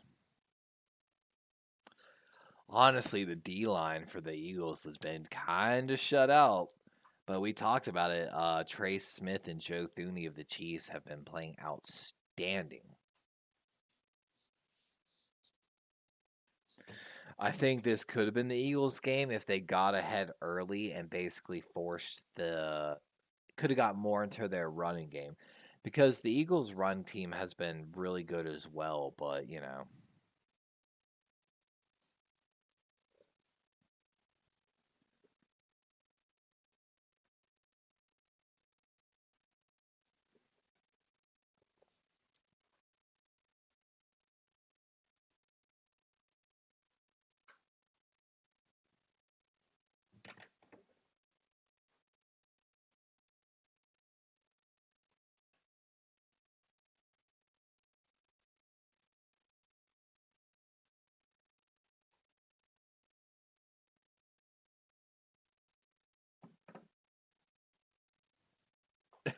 it's a Penguin wearing a Packer jersey, number 10. That's pretty funny, honestly, Penguin.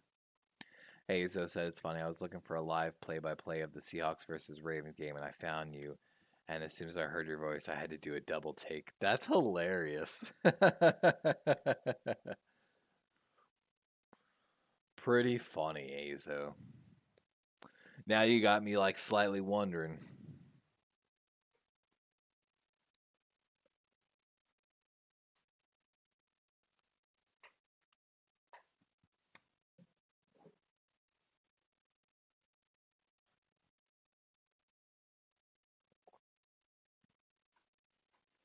I'll be honest, this Four Rose whiskey definitely doesn't hit quite the same as the Crown does, in my opinion. The Crown is just so nice and smooth in comparison.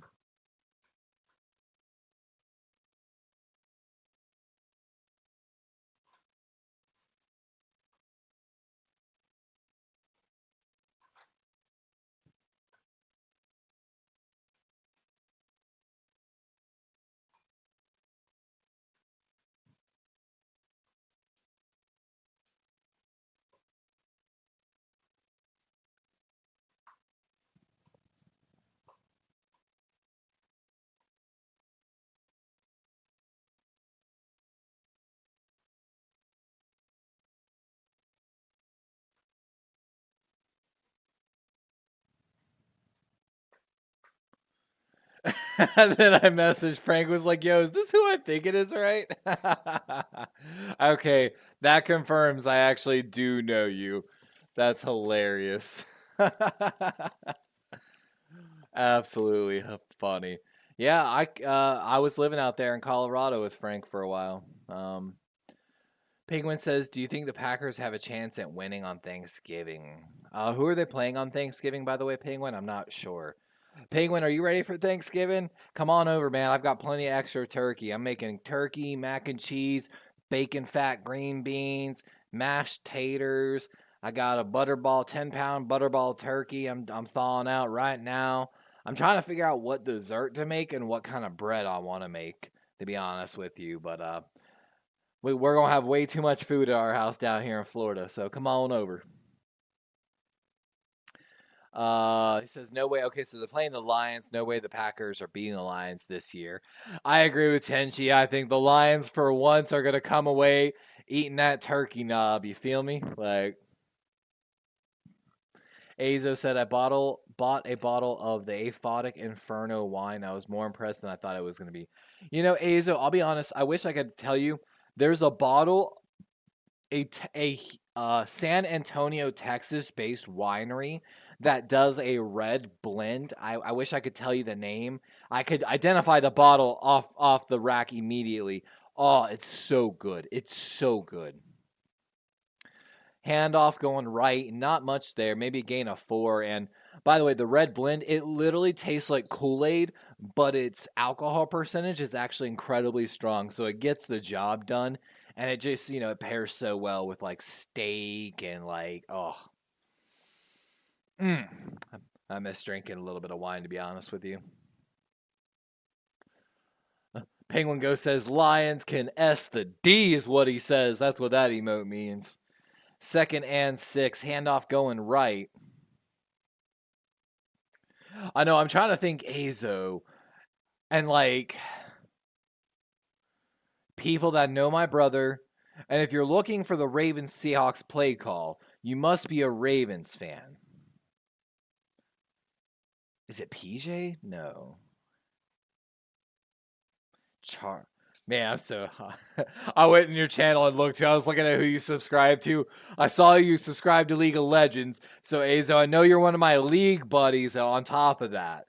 So, I've got a hint. And then I saw you've got a short, but I don't identify the game. So, I already researched into you, homie. Quarterback gonna take a sack on the play. I don't know if that was a designed run or not, but going nowhere, and Hurts is having to pick the turf out of his helmet now. 4th and 9 after a loss on 1. Hey, I nailed it. Intuition. I'm like, who else do I know that's a Raven fan that knows my brother? Probably still around that area somewhere. Like, and also then the League of Legends.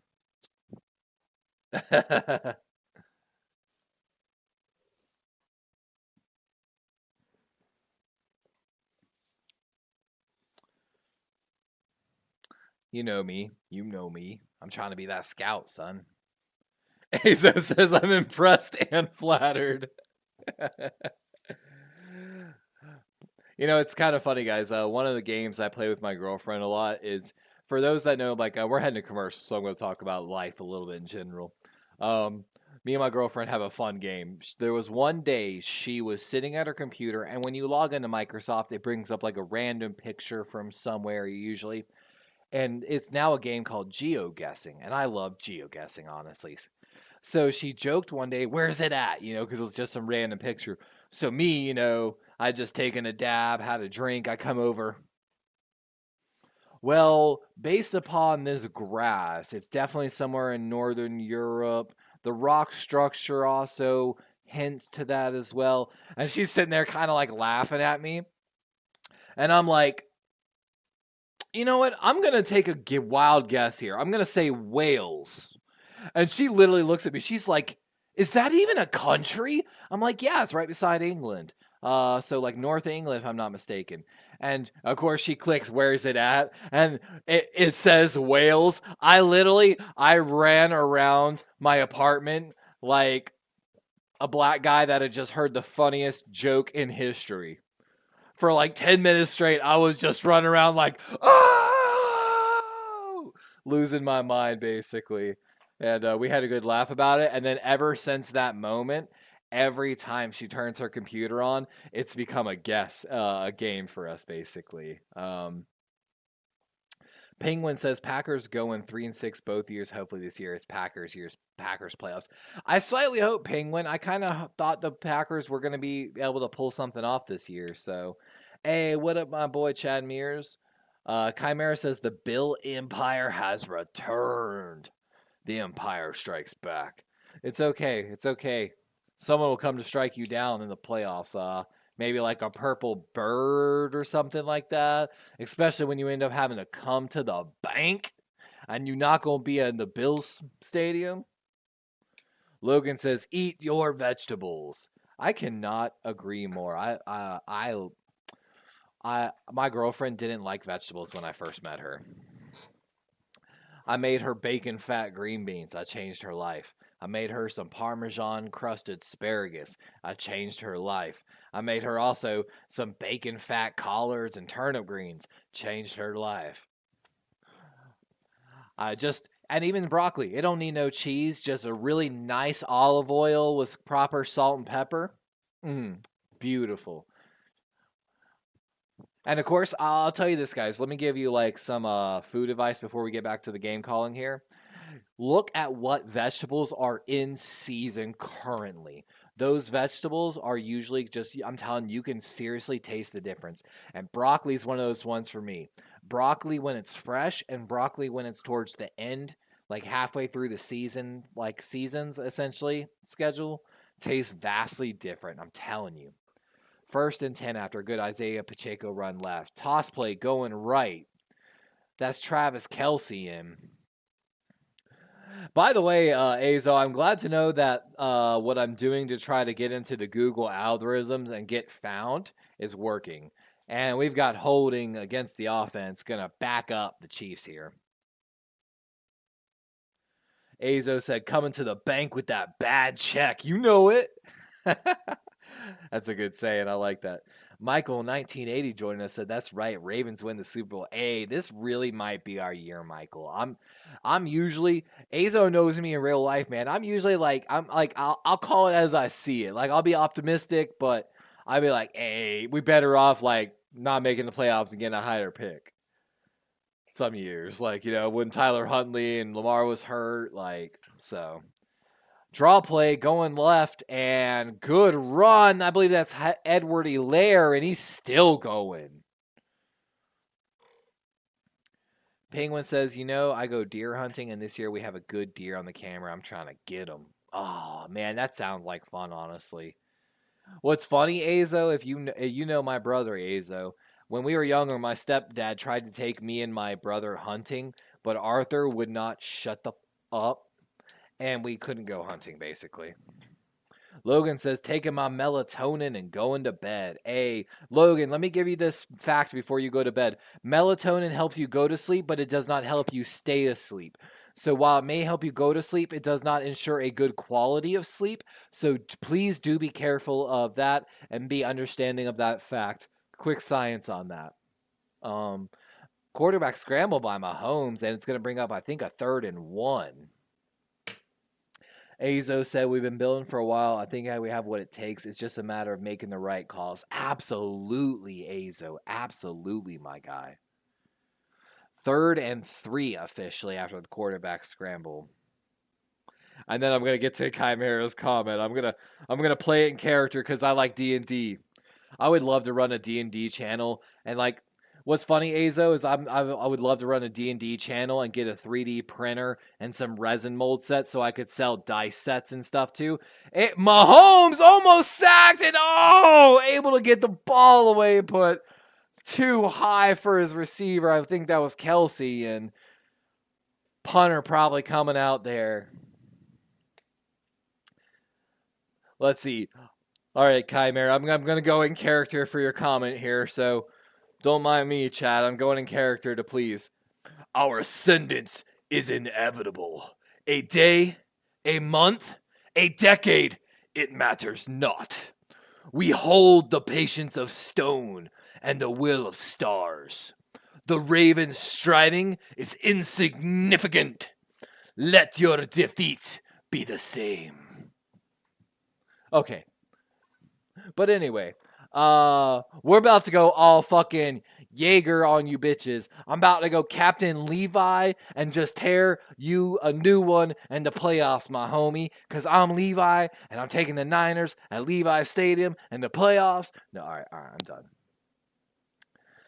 We were hunting deer as well, actually, Penguin. But we would just do, because we didn't have a blind or anything, he was just trying to take us out there and find some because they were. Azo said to 10,000 jumping jacks. Logan says, my sister took melatonin and it didn't help her. Yeah, it is, everyone, medicine is weird like that. Everyone is very different. When I started school as a NMT, a nuclear medicine technician, moved as surgical technician, and now I'm in school for business. But everyone has different responses to everything. There is no one fix-it-all to any problem or medical problem. And it's very important to remember that. And, just... Azo said, nah, but last year we lost a lot of games because of the unnecessary risk. 2-coin perversions just to win rather than tie. And I agree, Azo. I literally joked around and made a hat that I think's in my Streamlabs store that literally just says, kick the damn ball, because I was so sick last year of us not taking the easy 3-point field goals, having a Hall of Fame kicker, and then losing the game by like 3 points or less, basically, all the time. And it drove me nuts last year. Azo says you play 5th or 3.5 edition. That's the thing, Azo. I haven't been really playing that much. I follow a lot of like Facebook and channels like that do D&D type of stuff, and I've seen so many videos. Like, case in point, I would love to hit my monetization goal. Like, Azo, to be honest with you, I would love to be doing this football channel. I would love to be doing a channel for working out. I would love to be doing a cooking channel. I would love to be doing an anime channel. And I would love to be doing like a gaming and D&D channel, basically, as well. A little bit of everything, to be honest with you. I also found out I can only run 3 channels off one email, so technically I need to like set up a second email for the other 3 accounts. But with like the D&D channel, I would love to do like create a Streamlabs store where people like, we could do resin casting and create our own dice sets. We could use 3D printers to build. I don't know if you've seen them. They make these really cool, almost like this, like a koozie drink holder, but it's also a dice tower that rolls your dice for you as well. And then I saw a new edition where they have a health counter system you can add as a base attachment, and so also there's good merch to make off it. And I would love to buy a carpet gun for this channel. So I don't know if anyone saw the Lamar Jackson carpet that went kind of trendy and famous the other day at one of the Baltimore Ravens games. I would love to start making those carpets as well and selling them here on my channel. But, that takes some investment money that I don't have. Going deep right. Hurts got a man, but he's out of bounds. And 10-17 here, 2nd and 10. Logan says, not me twerking while looking for a pencil I lost in my bed. Also, fun fact, if you have ever had a sleepwalking problem, do not take Ambien, the sleeping medication. It just, and like anxiety medication, it's a bad mixture if you have sleepwalking issues, and you'll put yourself in a bad situation. Penguin says, this morning hunting, my dad was around halfway up the ladder on the deer stand, and a skunk hops around in there, and like, oh shit, oh my god, that would be terrifying. Screen pass here. Good spin move by Swift, makes a second man miss, and gonna be short, maybe a yard on the play. 3rd and 1.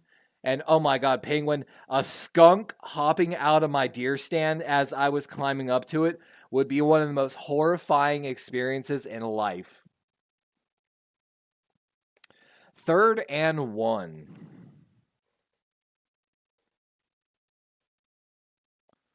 Swift with nowhere to go, and he's going to lose 2 to 3 yards on the play, and 9:35 and ticking on a 4th down. Azo says, yeah, I love D&D. I have the Fish, Diff, and Core books. I would love to run a group, Azo. It's just I really don't have a group to run. And to be honest with you, it would be my first time ever being a DM.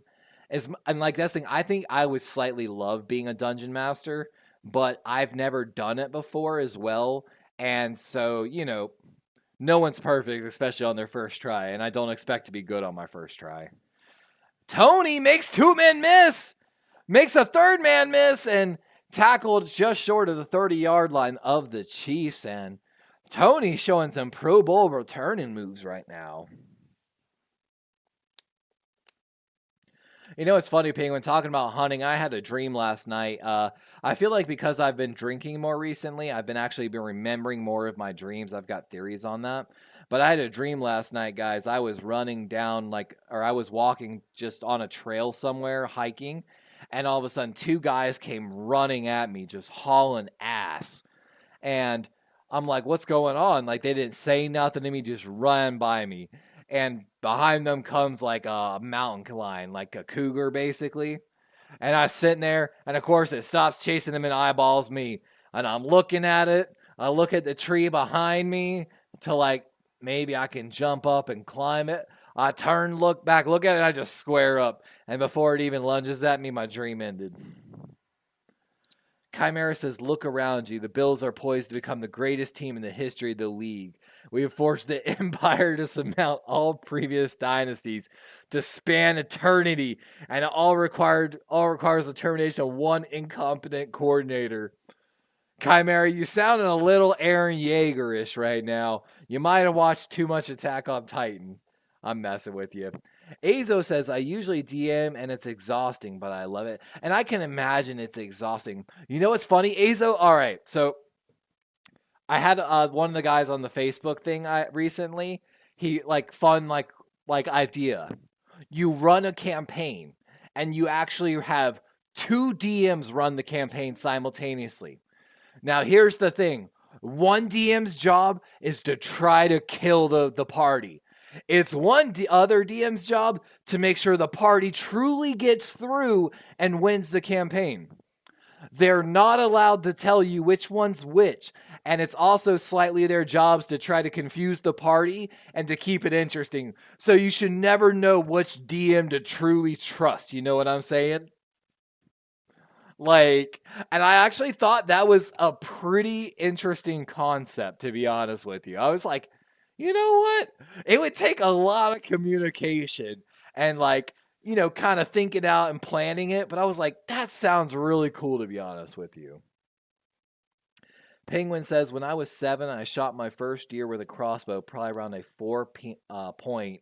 I was hyped. I bet, my guy. My brother loves hunting. My brother, though, is run through the woods with a knife and a bow hunting, try to get in a throwing knife kill in the woods.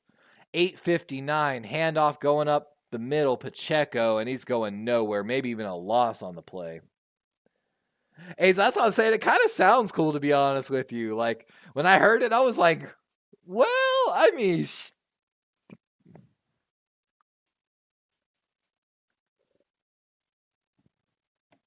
the Chimera says all these quotes are edited from Star Wars: The Old Republic. Phenomenal game in turn. Oh, it really was, though. Old Republic was such a great game. The thing I'm really excited for is, if you don't know, the Harry Potter game was a blueprint for potentially the next Star Wars game from basically the Xbox Gaming Studios. So Xbox Gaming Studios, I believe, put out that Harry Potter game, and a lot of people have said that the engine that they used to create the Harry Potter game might be used to create the next Old Republic remake from that studio, essentially, and the Marvel universe, or I'm sorry, Star Wars universe, which makes me pretty excited, to be honest with you.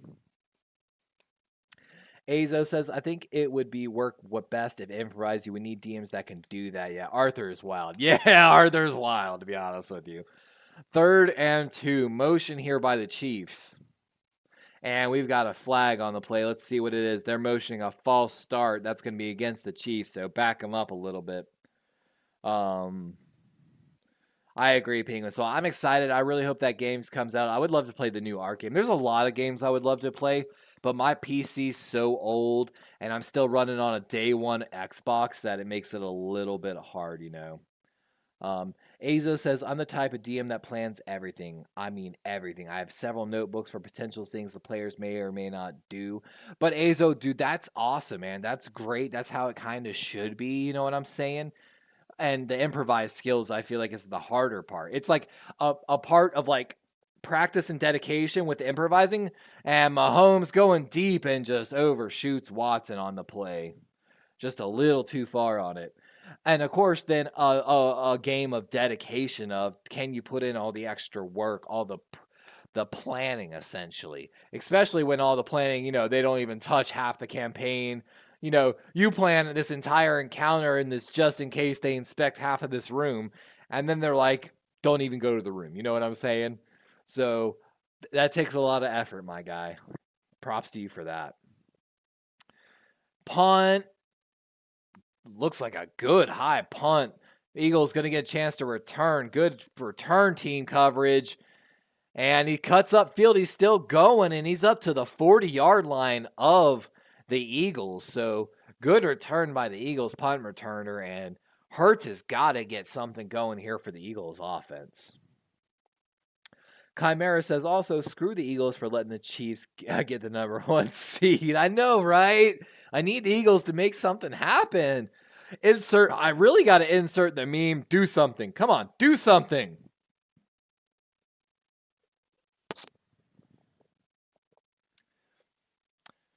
Yeah. Yeah, Azo, I was a little sad, you know, like whenever when Frank and all them, and you know, because Frank, Jer Bear, and Jeremy moved all out there to Colorado where I was at, and honestly, like it was like so heartbreaking to a certain degree, just how it all went, and like, you know, I've always wanted to have my boys around me, like to have like that group that all wanted to hang out and kind of do stuff, like case in point, a D&D group in real life, to have like a, you know, a D&D room almost in a sense, and just, you know. It didn't happen.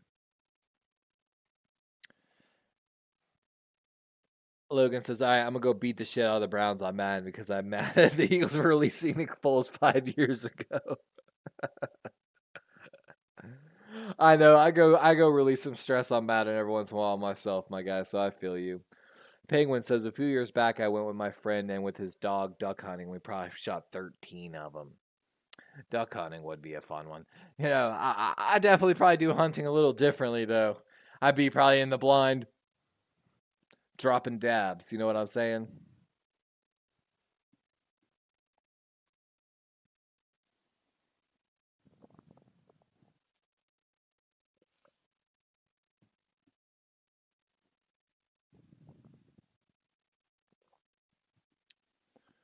Oh, man. You know, and I'm going to keep it real here with y'all, chat, everyone, to be honest with you. There's a small part of me that's like, thinking about cutting the stream early. If the Kansas City scores ahead and the Eagles don't score, I might. Just because, you know, me and the girlfriend, we usually spend some quality time together, and we spend quality time together by playing games together. Sometimes it's Stardew, sometimes it's team fight tactics on League of Legends. Recently, we've been getting back into Stardew Valley, though. Stardew's got like a weird, I don't know, it's just hits a slight home, you know what I'm saying? And there's always a part of me that's just when she's home, I'm like, oh, I could be spending time with my wonderful girlfriend. Azo said, I was planning on playing Final Fantasy Remake tonight, but I saw you on. Oh, I appreciate you, my guy. That's so big, like coming in, hanging out. I appreciate you. Hurts looking right, short pass, and nothing on the play. Too low, 2nd and 10. Tenchi says, deer like to eat weed plants, so I wonder if smoking might help attract them. So true, my guy. Me out there on the show alone. You get to bring 10 personal items. I brought an ounce of concentrate. We're heating up the knife in the coals of the fire right now. We're gonna take a knife dab. Meanwhile, deer walks up to the campfire. Chimera says, oh, well, this simply gives us the opportunity to humiliate them in their own stadium in the AFC Championship. That's true. That's a good way to look at it. And Devonta Smith, I think, with a catch right, and he's going to be just short of the first down. 3rd and 1 with 6:40 here in the third. Azo says, the game is probably over. Wouldn't blame you all. I just got my girl into Stardew Valley. Oh, very dope.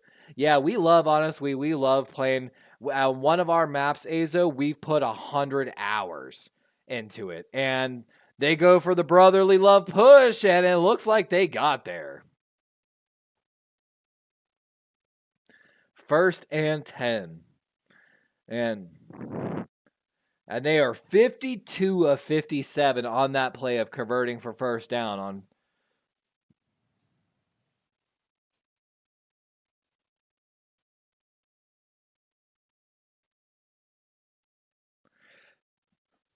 Tenchi says, I just want to go hunting, but I only have an AR-15 in my 9mm handgun, and neither of them are legal to hunt with in my state. Over the next year, I'm going to get a scope bolt action 308 to go deer hunting. Oh, that would be fun. Swift with a sweep left. He makes another man miss. He's off to the races. And he's down at the 15. That's McDuffie with a touchdown saving tackle. 5:25, and we might have a ball game. You know what's funny is Tenchi and Chimera, y'all talking about like hunting and all that.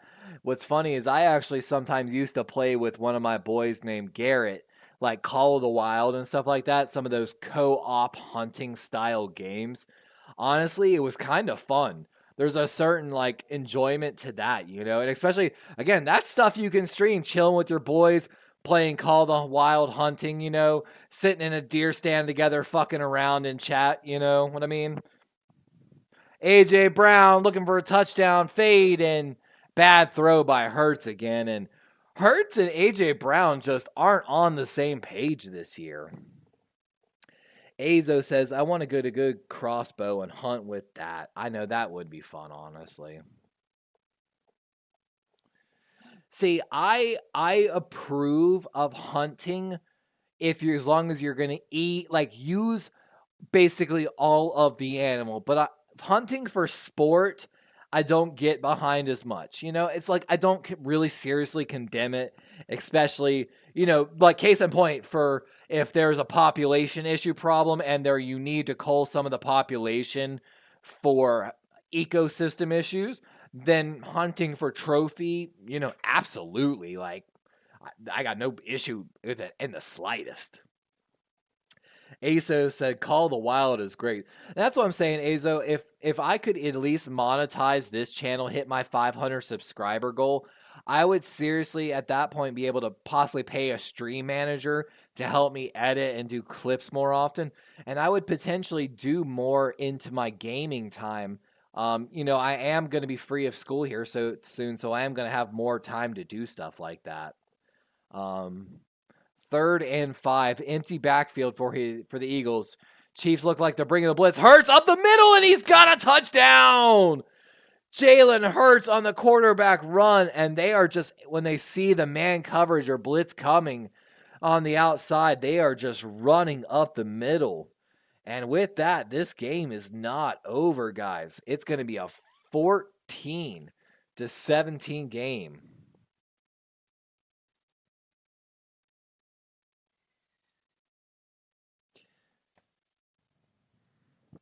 Tenchi says, my neighbor said I can go target shooting, setting off tannerite, and deer hunting on land behind my brother's property. Oh, I know.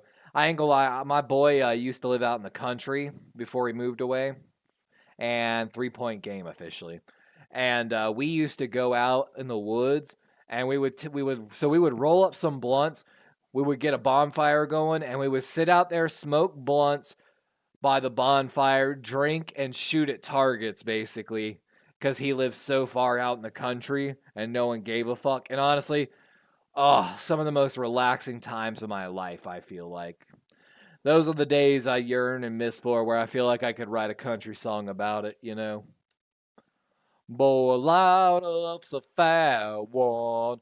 Pour me a cold one. I'm just pandering to an audience that doesn't know music at all. And that's when I lost it. My 38 tossed it. The blue lights start pulling up on me. But I'm a country boy, live in the country. All right, guys, I just wrote a #1 country song, and you were here live for it. Let's auto-tune the shit out of it, add some trap and snare like Morgan Wallen, and we'll make it a #1 hit, both ladies and gentlemen. Chimera says Cowboy fans are having quite the week right now. I know, right? I actually, like Chimera, I had one of my old friends that was at the Carolina-Dallas game. So, they were, very happy about it. Masaki says, I agree with trophy hunting as long as the fees for doing so also goes towards conservation efforts because the people in charge won't let the animals be overhunted and money goes towards a good cause. I agree, Tenchi, 100% on that. And that's what I'm saying. I can understand trophy hunting as long as it makes sense. You know what I'm saying? I will get behind anything as long as there's solid logic to the reasoning. You know what I'm saying? Azo said, LOL, I was here. Tenchi says, I also agree with sport hunting when it comes to culling predators like coyotes. Yup. Chimera clapping in the chat.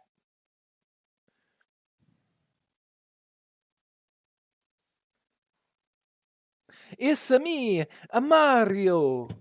It's a me, a Luigi. A Luigi.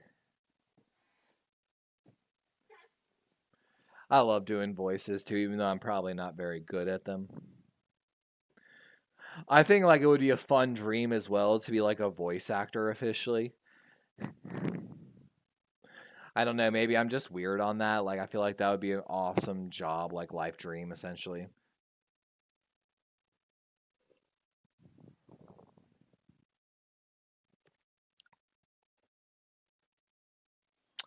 Is it bad? I'm thinking about DoorDash and Taco Bell at the end of this game. Yeah, coyotes definitely can get pretty bad. I know in Arkansas, Tenchi, we had to run coyotes off the runway all the time, basically. They would do what were called coyote runs, basically. There would be a coyote somewhere around the runway, and what they would do is basically, throw the lights on and run a car down the runway at 100 miles an hour to scare it away before the planes came in. Mahomes looking left, got him, man. That's Rashee Rice, and a first down, and he's out of bounds off the left side. Logan says, I'm going to make a Madden vid now. Oh, I used to enjoy playing it. Azo said, I made sloppy joes too good. Oh, I know. I've been making my own sushi rolls and pizzas recently, from scratch, and so fucking good. Like I said, I got the turkey thawing out. I'm down here in Florida now, though, where I'd share some of this good food. Pacheco with a run going right, and we've got a flag on a play. I expect this to be holding and coming back. Kelsey's pleading his case to the ref, so I'm guessing against him. It's against him. Yep, it is.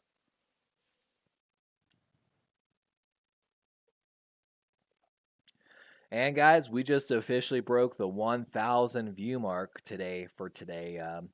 Definitely behind our normal pace. Normally, we actually have been putting in 2,000 and 9,000 views.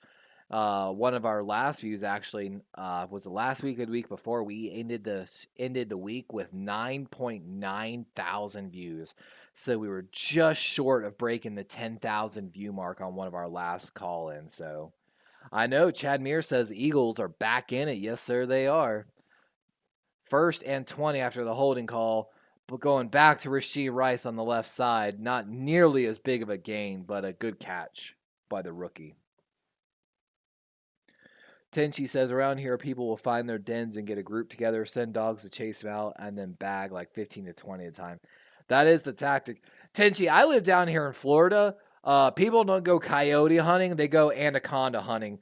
If you know some of those videos of the people that like go down in the Everglades and chase the anacondas, because you can get paid to catch anacondas down here. I don't really like snakes, but part of me would love to go out there and do it.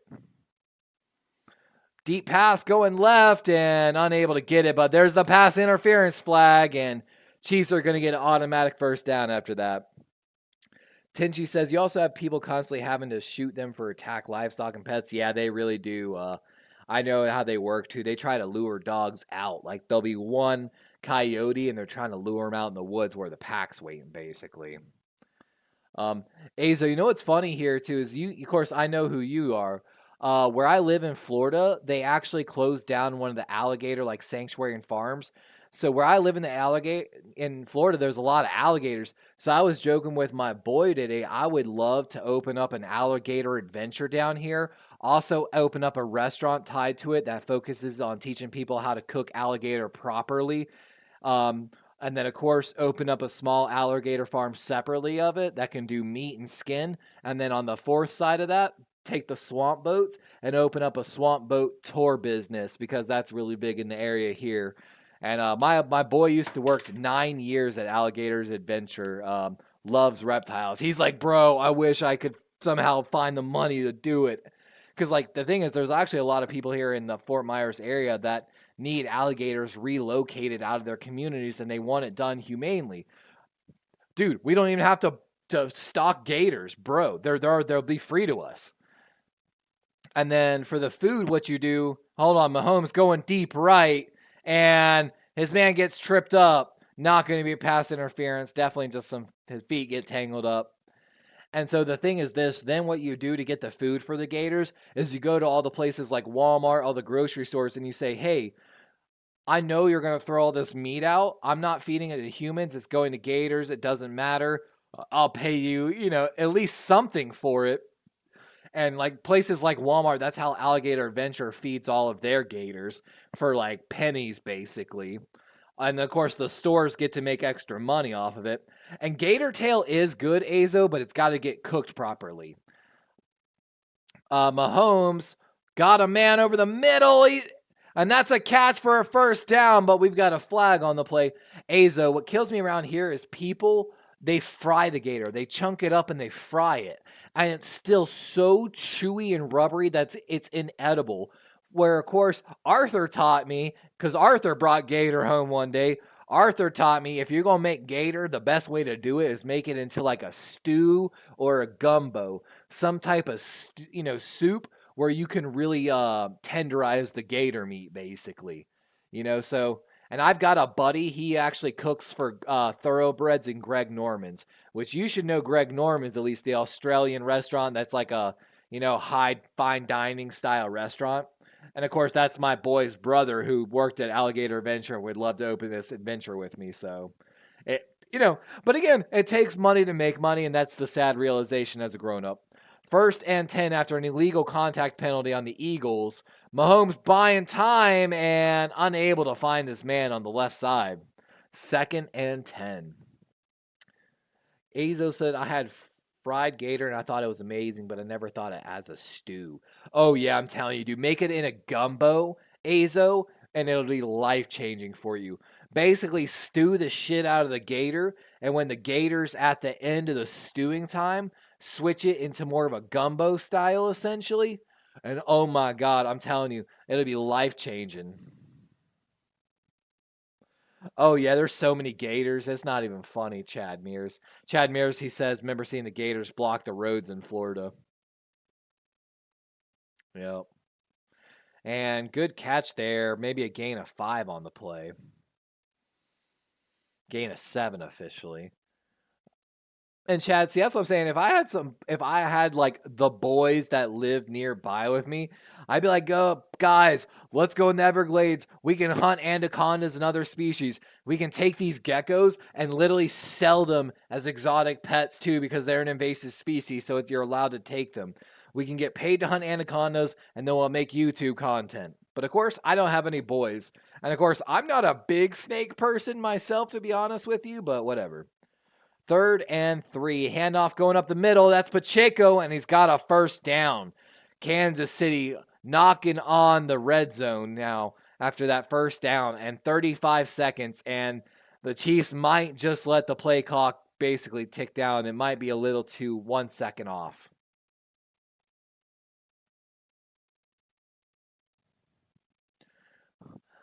Oh, you're a sneaky sneak. Yeah, for those that don't know, Azo knows my brother is a big snake guy. He has like a 10-foot long boa called Walter. And Pacheco are able to get nowhere on the run. 2nd and 10. Tenchi says, I want to move down to Florida to do that, LOL. Tenchi, that's where my boy, what's funny is my boy from South Carolina who worked at Alligator Adventure for 9 years loves snakes as well. And he always says that he would love to do that. So it sounds like what I need to do is just like one random day somehow plan ahead of time all of my boys that would love to do that one time to come down to Florida and like somehow arrange it. And we all go out one night or like for 1 week, do some snake hunting, make some content, creating videos.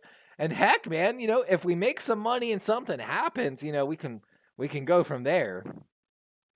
What kills me is I've always had the concept of trying to bring a lot of my streaming friends together and my gaming friends together and make a community first of us, which essentially is Discord, now and then, like I made a Facebook group and it was, the idea was to bring a bunch of people together and pump out content on Facebook basically as a esports group. Because the idea was, hey man, the chance of any one of us ever making it big as a streaming or getting the audience is like 0.02%. But if we compile all of our content into one space and we're pumping content to such an extreme, and again, using like 5 people to do so, your chance of getting discovered is easier. And if one of the people goes viral, there's a high chance of, everyone doing well. And I tried so hard to get off that ground, and everyone bailed on me every single time I tried to get it going. So Logan says, I have to cut the video short. My melatonin just kicked in. I understand that, Logan. Good night, my guy. Thank you for hanging around with me all this time. I appreciate you. Penguin Ghost says, funny story. When my grandma was a kid, he shot a coon and he said it tasted well. Not good. I can imagine so, Penguin. I can imagine so.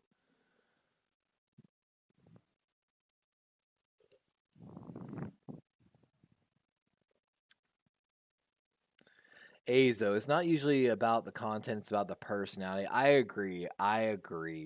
You got to have a certain personality to entertain and that's something I've been talking about with some of my 49ers guys. Like when I watch their streams and I jump in, they're just like sitting in silence, and that's why I love to get my chat going, because it helps, with just creating content, keeping the energy going. You know what I'm saying? Just everything. Kansas City here at the 25. Motion by Kadarius Toney. Pass over the middle. That's Kelsey. I'm sorry, that was at the 30. Now down at the 25. And we've got an Eagles player down now. Why does it smell like my girlfriend's cooking something? Azo said, most of the streamers I watch don't even play the games I like to play. I just enjoy watching. And that's how it's supposed to be, Azo. And I wish I had more people, case in point, I really wish I had someone that I could bring consistently onto the channel to do these live streams with. I think my content would be 10 times better having, a back and forth with someone, basically. Someone here for a more colorful commentary. You know what I'm saying? Just all the more fun stuff. I will admit, though, OBS gets a little more difficult when you're bringing in other people and they're trying to also stream it, but it's not terrible, Usually, I know Zoom works, Discord works pretty well as well.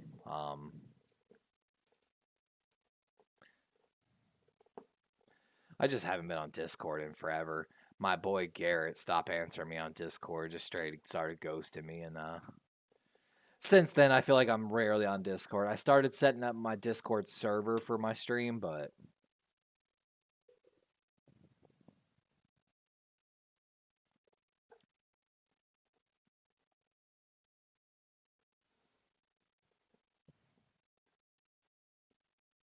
oh, let me update the quarter. God, why does it smell like my girlfriend went and made dinner?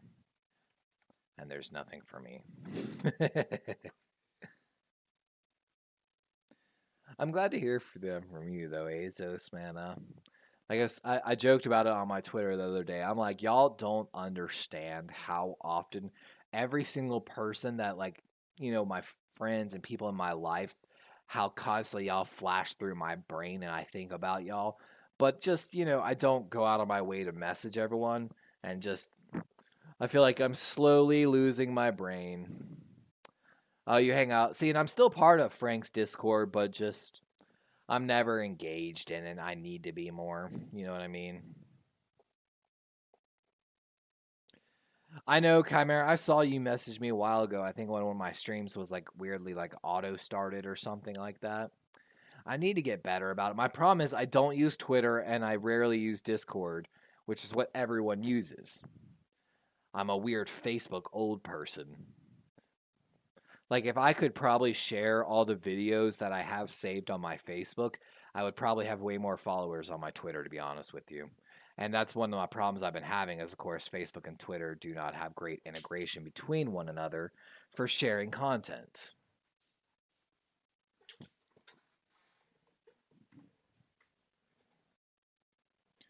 I would love to do some D&D sessions. It's about finding the group, Azo. But I would be absolutely down to stream some D&D sessions. I've got one friend that might be really about it. He really loves playing D&D.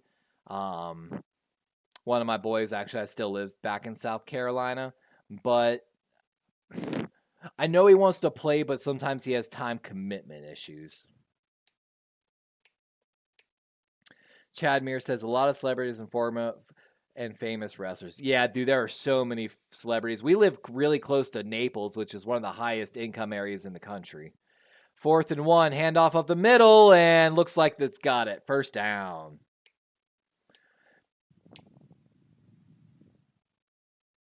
Penguin says, with my dad, Coyote was hunting my dog, and he was shot in his ass. Yep. Chimera says, your Ravens vs. Titans stream started 12 hours late for some reason. It was your London game. Yeah, that's because I was going to do the London game, and then I was like, nah, I feel way too shitty right now. But I hope you're doing well. You said you're down in where are you at, Azo? Are you still in Myrtle, or are you down in Charleston? What's funny is I almost moved back to South Carolina pretty recently. Hold on. Kelsey with the catch over the middle. First. Oh, it's fumbled!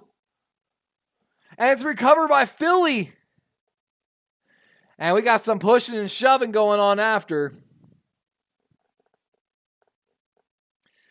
I actually applied, Azo, for a $120,000 salary job at Sullivan's Island outside of Charleston. But I got official notice a while ago that I did not get the job. And yeah, that's a fumble. That's a good fumble.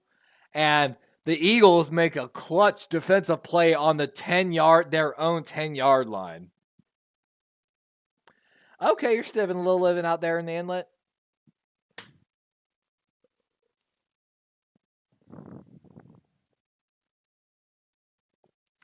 Yeah, Azo, I feel you though. It's hard out there, man. The cost of living is nuts. No one really pays well enough, in my opinion. And the only reason we're able to do well enough, and to be 100% honest, is my girlfriend makes good money, to be honest with you. It's the only reason we can live where we live at now and the conditions we live in. So, and I make sure to let her know every day that she's my queen, and I would fight anyone and everyone for her. Oh! Oh, dangerous play. It's blown up. The screenplay's blown up and almost intercepted. Oh my God. Legarius Sneed just read it and came screaming through.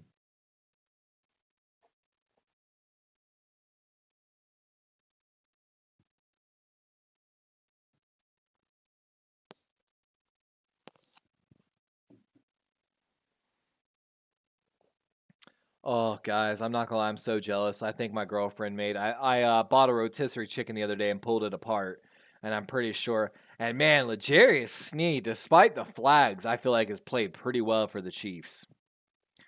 2nd and 10, another screenplay opposite side and blown up, tackled at the line of scrimmage, and that's gonna bring a 3rd and 10. And if the Eagles are unable to capitalize on that turnover by Travis Kelce, it's gonna be a long one here. Chimera says, "Yo, Levi, you should come up to New York." You know what's funny, Chimera, about that is my girlfriend is like we've talked about it. My girlfriend always has wanted to go to New York. Just, and I would totally be down to visit New York, like, but it's got to be like you got to have enough money and plan it properly. I feel like if you're going to go to New York. 3rd and 10, Chiefs fake pressure. Only bring 4. Hurts is going to scramble out, and he's not able to get there, 5 yards short.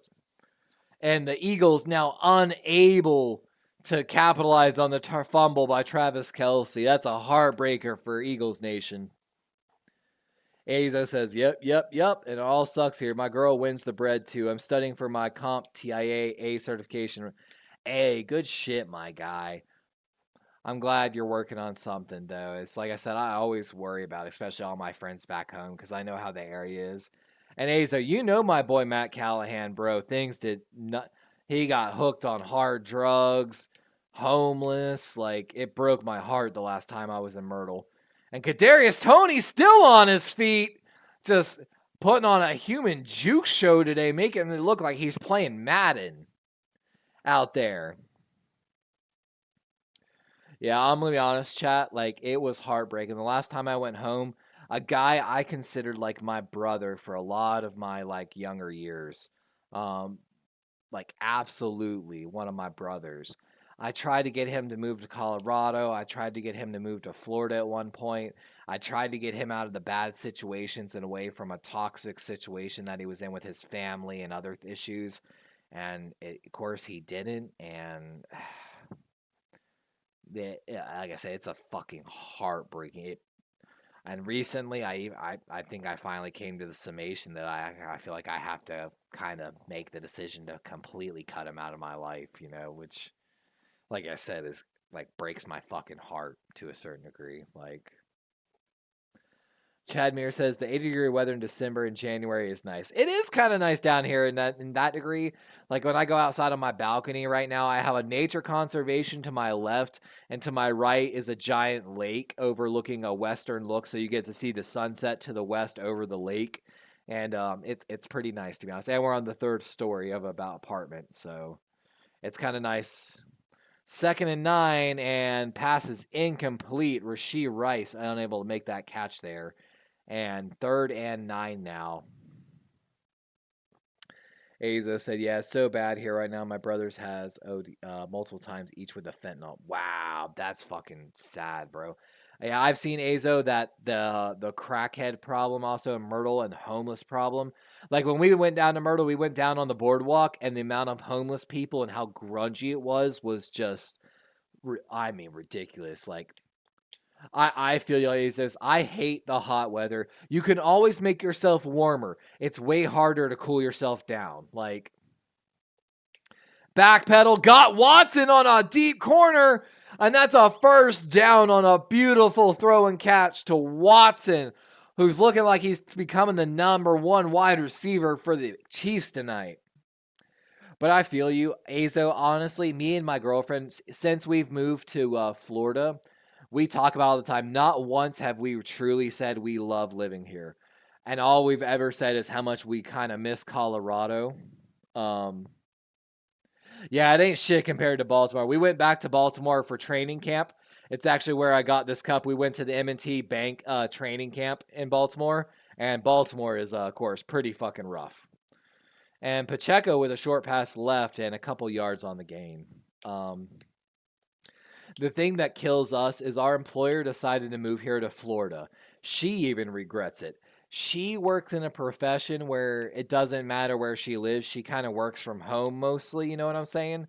So she could have lived in the nicer parts of Colorado, like more out in the country where it's beautiful with tons of land. and she regrets it now. And like, we regret it because, of course, we could have lived in a nicer life out in the country with her. Second and 8, short pass right, and good move by Sky Moore, and that's going to leave the Chiefs, I think, about 4 to 5 yards short. 3rd and 5, I believe, with 9:33 here left in the fourth quarter. What might come down to a last-minute game here.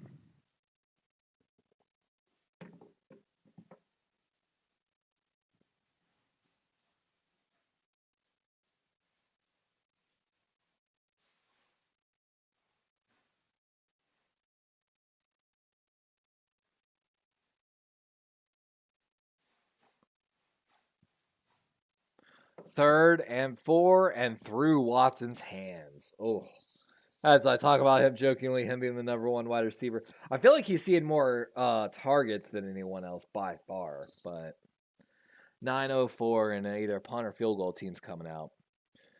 Chimera says, generally, I don't know. If I'd feel safe in Florida. My uncle says homophobia was rampant down there. Chimera, you're not wrong. Florida is pretty conservative. If you followed anything with Disney, you definitely know all about it. I'm going to tell you right now, Florida's probably not going to be too welcoming to you. And they're probably going to say some absolutely crazy things. And, the Kansas City receiver, it looked like almost Watson, I think if number-wise, was in a good position to stop that at the 1, but just lets it go into the end zone. Unfortunate. Well, I learned something new about you today, Chimera. Azo said, me and my brothers almost got into multiple fights up in Baltimore, once with a cult named the Black Israelites or some shit, and once with a dude who thought my brother was looking at his car. Yeah, Azo, man. We got into Baltimore pretty late, and we left Baltimore late, and I tried to tell my girlfriend, like, there was one time I was leaving Pimlico Racetrack after the Moonrise music festival at the racetrack, and we got diverted through the hood of Baltimore through the middle of the night, and once we left, like at 2 a.m, and I'm a 6'3", 230-pound man. I rolled my windows up and locked my doors, to be 100% honest with you. Like, the way these motherfuckers were just chilling on the stoops and shit, like, and eyeballing people, like, Israelites. Interesting Azos. And the screen is blown up by the Chiefs on the play. The Chiefs' defense looks like they are well coached tonight, to be honest with you.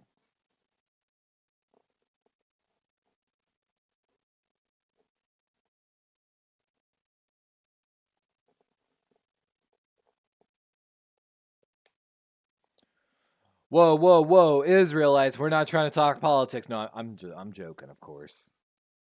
I'm just making fun of a harsh situation. Screenplay, DeAndre Swift able to get some running room, and he's at the 40 of the Eagles. Finally, some signs of life from this Eagles offense. And you are seeing a very healthy screen game right now by the Eagles offense.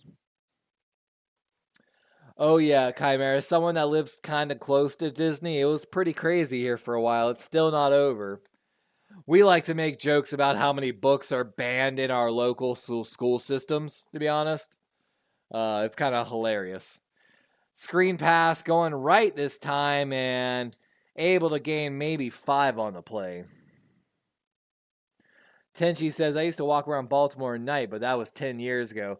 Yeah, Baltimore was like, I feel like at that point, just starting to really take a super bad dive. Like, Baltimore's always had a bad rap, but I feel like at that point, that's where it, like, started going over the top. Like, Florida, though, has got a lot of craziness, too. It's just a different level. It's just a different type of crazy. More like bath salt, eat your face off, shoot you over some road rage kind of thing. You know what I'm saying? 2nd and 5. Good pocket for Hurst, but he's having to roll right because no one's open. And incomplete pass. That's his tight end on the target, but 3rd and 5. Chimera says book banning, aka the best way to get more people to read said books. Man, and Devonta Smith was wide open on the play, just Hurts unable to see him, which I don't understand how Hurts doesn't throw this ball up to Devonta Smith right there. Oh, Lakeland. Oh, God. Chad, if you're in Lakeland, I'm sorry. You are in the place with the highest percentage, I think, of fucking, what is it? Sinkholes in the entire country, if I'm not mistaken. Basically, the limestone being moved by people doing extra lake dredging has opened up more sinkholes than anywhere else in the country, if I'm not mistaken.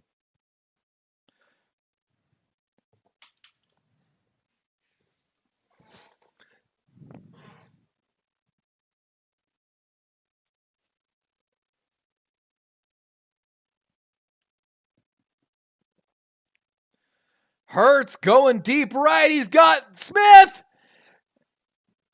It looks like a touchdown. They might rule him at the 1. They're going to rule him down at the 1-yard line and finally finds one of his men deep.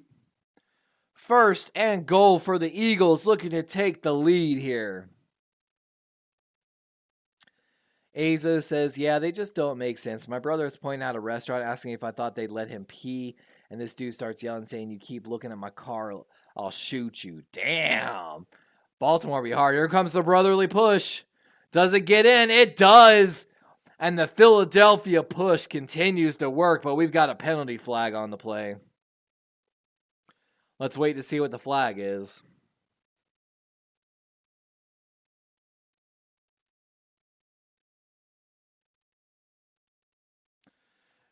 Neutral zone infraction by the defense declined, and with that, Philadelphia is going to take a lead 21 after the PAT to 17. My God, guys, what a game. The brotherly shove.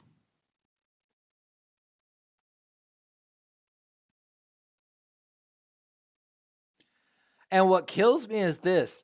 Rex Ryan said it as simple as this. This is a game. The way you beat the brotherly shove is you have to get lower. And if you watch that replay, the two offensive linemen where they're going got lower than the Chiefs' defensive linemen. It's literally as simple as that. Azo said, I lived on Chapel Street. Oh. But let me tell y'all this. This is something to keep an eye on. They keep doing this brotherly shove, brotherly shove, brotherly shove. I'm telling you, look for the Philly Special 2.0, where in the Super Bowl run, especially in the Super Bowl, if they need a touchdown, they fake brotherly shove and go for the touchdown throw. Especially if they're down early in the Super Bowl and it's like a 4th and 1 in the red zone, but not quite, like a 1st and goal base or 4th and goal. I'm telling you, look for the Philly Special 2.0. You can mark it here in my stream. Oh shit, I didn't realize that. If Kansas City loses, Baltimore is the number 1 seed. Let's go. We were rooting for Philly just for seeding purposes, but that just really drives it home even more.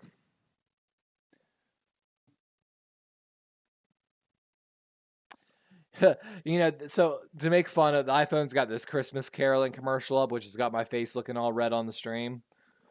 There's a meme. Christmas caroling, when you sing Christmas carols out someone's house, it's called caroling. When I sing corn out someone's house around Christmas, they call the cops on me. Not fair, guys. That is definitely musicism. All music is equal. I should be able to sing corn outside your house as long as it's Christmas tuned. As long as I'm wearing a Santa outfit, damn it, it's Christmas. And I should be able to sing corn outside your house and count it as Christmas caroling.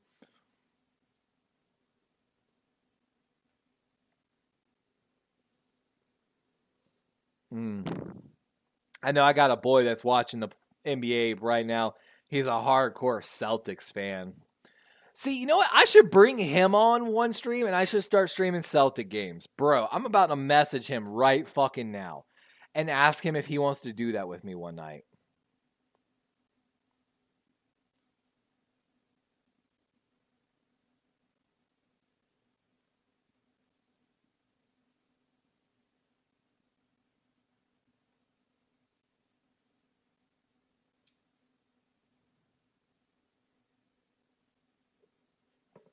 Hey, Jean Leger, what up, my boy? Welcome back.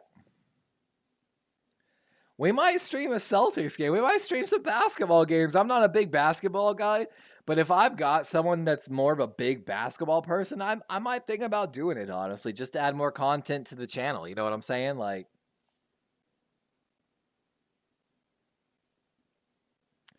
Azo says, be careful with that music equality shit. I want to allow some things to be the norm. I know, Azo. I don't want to normalize the really new and what in my consideration, bad dubstep. Like, don't get me wrong, guys. I like dubstep. I listen to a lot of electronic music. But some of the new stuff, honestly, I'm like, this is so boring, no thought, just, I'm making a headbanger. All right, first and 10, though. Handoff up the middle. Chiefs not abandoning the run game with a 4-point deficit. 6 minutes here left in the fourth quarter. John Lassay says, I just got done loading my Thanksgiving podcast on for Wednesday. Hey, good shit, my guy. I know I got to get ready for some Thanksgiving stuff myself, potentially. Non-food related, of course. Azo says, basketball is the one sport that I don't have a team for. I love the sport, but I don't have it. It's because we don't have a team. The closest team to us is the Washington Wizards or whatever their names is now. I don't even know anymore. Which, it's not Baltimore, so I feel you on that. Yep, probably because Baltimore doesn't have a team. Exactly. I feel you on that. It's like you could go for the Washington team, but, What kills me is I always used to be an avid LeBron fan. And now, I don't know. The way LeBron flops super hard sometimes kind of upsets me. Oh, that's a encroachment or neutral zone infraction on the defense. Eagles. Free 5 yards for the Chiefs. That's Brandon Graham. Coming off across the line of scrimmage. My podcast show has Joe Stevens and John Massey. That's dope. So it's releasing John Wednesday. Is that the day you're releasing it? If so, man, make sure you drop the full message. You say your podcast is dropping, this day at this time. Feel free to drop that in chat, my guy. You know how I do. I support all my fellow small streamers. So feel free to drop it in chat. It'd be a Seahawks, 49ers, and someone else. Aza says, but I claim the Washington Capitals in the NHL. See, so you kind of could have Washington as your basketball team, but they're kind of like the Washington Commanders, kind of always poorly run. While at least the Capitals can kind of sometimes get their shit together, from my understanding of hockey. 3rd and 12. Mahomes, solid pocket, scrambling left though, able to get away and tries to get a little pass to McKinnon, but unable to get there. 4th and 12, but avoids the sack.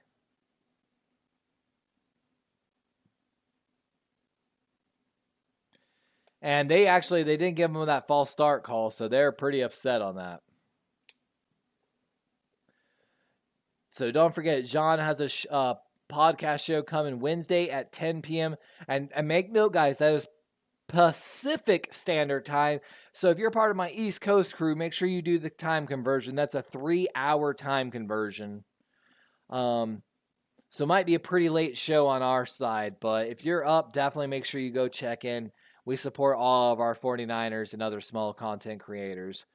Punt return here for the Eagles. Pretty good return, and he's out of bounds on the left side at about the 45-yard line of the Eagles. So pretty short field here for the Eagles, looking to extend their lead and potentially put this game away.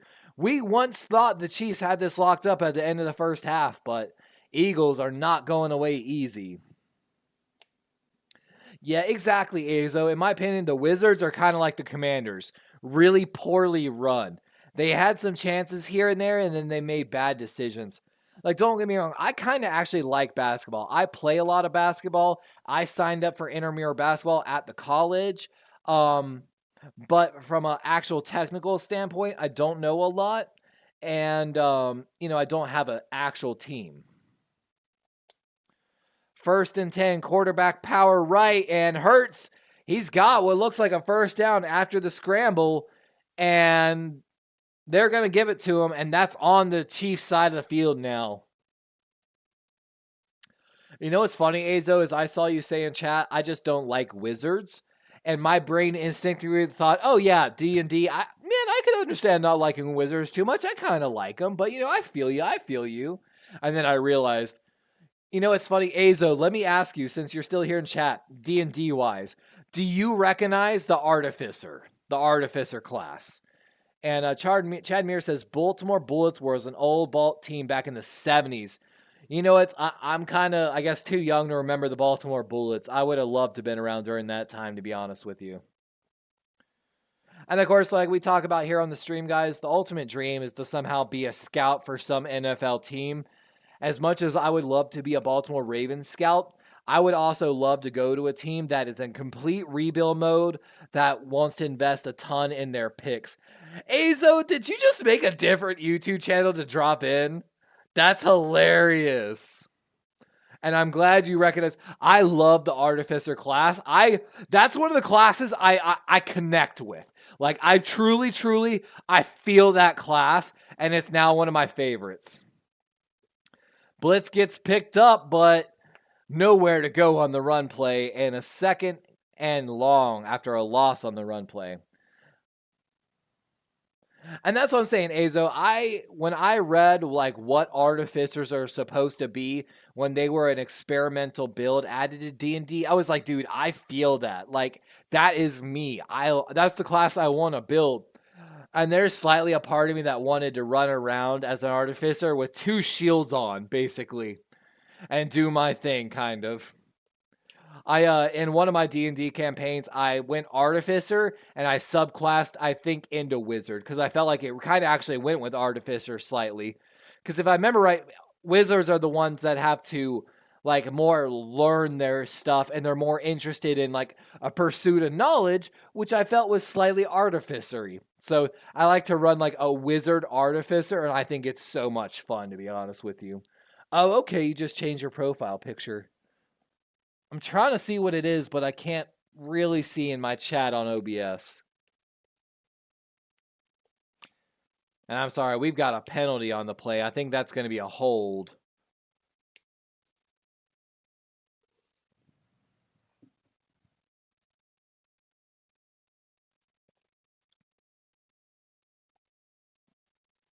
Yep. If I ever played in D&D as a non DM, that's the thing I would love to do. Like,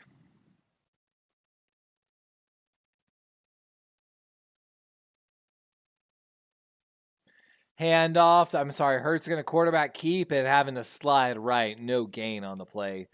And that's going to be a 3rd and 23 now. And Chiefs are going to get a good chance to get this ball back. Like, Kakashi. Azo, now let me give you this. This is an anime reference. I joked with my friend about this. So I was watching Demon Slayer, the anime, right?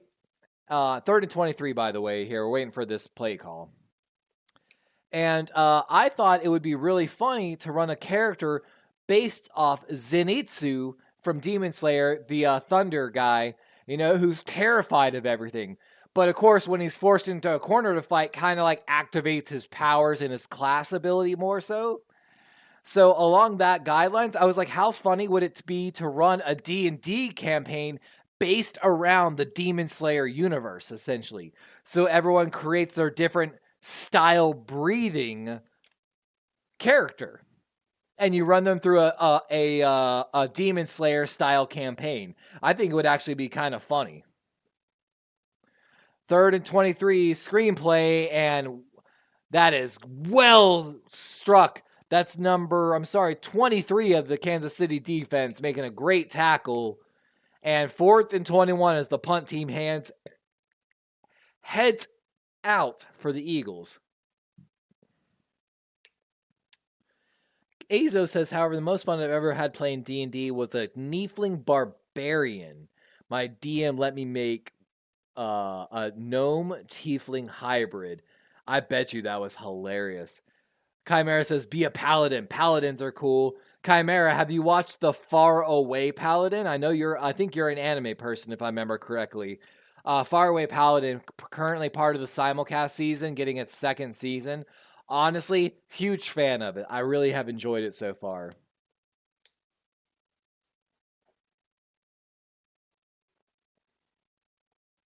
Oh, and tackled at like the 6 or 7 yard line. Good coverage by the Eagles punt team. And the Chiefs are going to have a long field here in the rain with 2:49 to score. So this is basically it. Chiefs have one timeout, 2:49, and about 90 yards to go to basically, they have to score a touchdown to win the game. I feel like if they give the Eagles the ball back with one touchdown, and especially if it's not past the 50-yard line, then this game's absolutely over. Yeah, no worry, Azo. I would never spoil that for you. I really hope you enjoy it. Chimera says, damn it, I lost. Of course Swift went off. He did. Swift has had a pretty good game. Mahomes scrambling out left. Got a man over the middle. And that's a gain of what looks like 4 by Rashee Rice, the rookie out of SMU, the former Mustang. Gain of 6, officially. Chimera, I'm telling you, look it up. It's called Far Away Paladin. It's part of the simulcast season, so it's currently coming out week to week. Watson with a catch left, and that's going to be a yard short of the first down. I've been a huge. Chimera, are you about to start Death Note? Oh, I'm telling you, chat. If you want an anime that's like a weird one, not a lot of action, called Death Parade. It's a weird anime about, like life and death, hell and heaven, basically getting judged in the afterlife, and how humans react to stressful situations. It's like masterpiece slightly in my opinion. 3rd and 2 officially. Short catch, that's Kelsey, and unable actually to come away with the catch, and going to be a 4th and 2. I feel like Kansas City's got to go for this, man. So Azo said, my Tiefling Barbarian was named Oath, and he had a Goku complex, which means he had to fight anyone he thought was strong. Oh, that would be so interesting in a campaign. Like, he would want to fight everyone and get them into a bunch of situations. Like,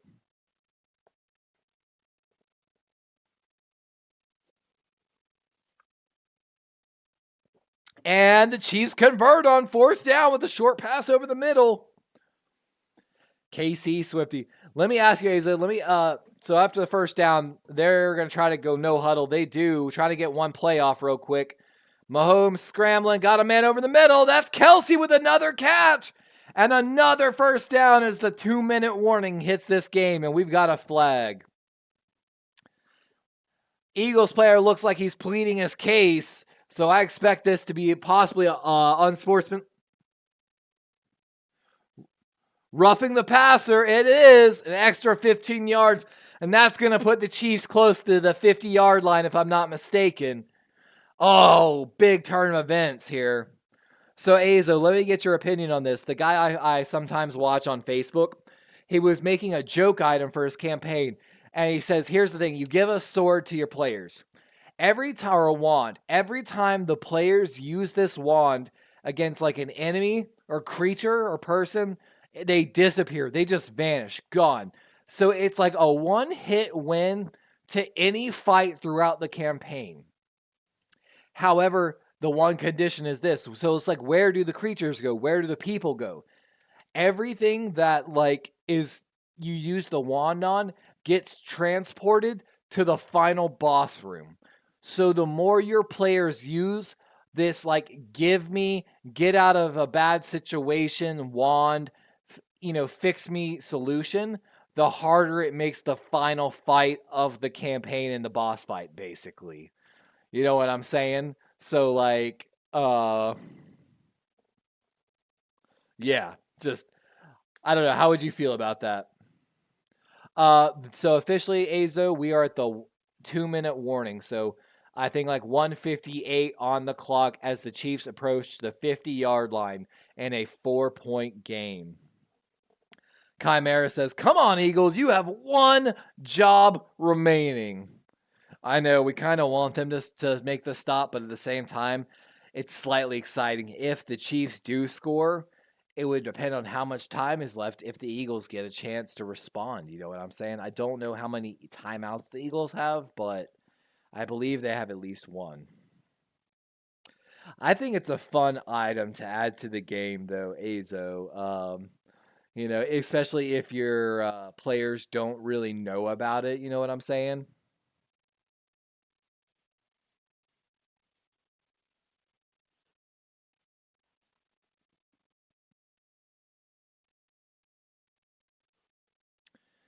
You know what I was just thinking about, Azo? With that in mind, I think a good thing for a DM would be to plan several experiences into a campaign that are designed where your party should run. They should avoid the encounter. Something in their brain should say, this is too dangerous and we need to run, or it's designed to kill your encounters till you tell them, or basically, they should run away. And the counter though should still be achievable and surmountable as long as the party goes into the encounter with proper planning and like maybe getting certain items and like making sure they have potions or something like that. Like I feel like that would be a fun aspect of a campaign.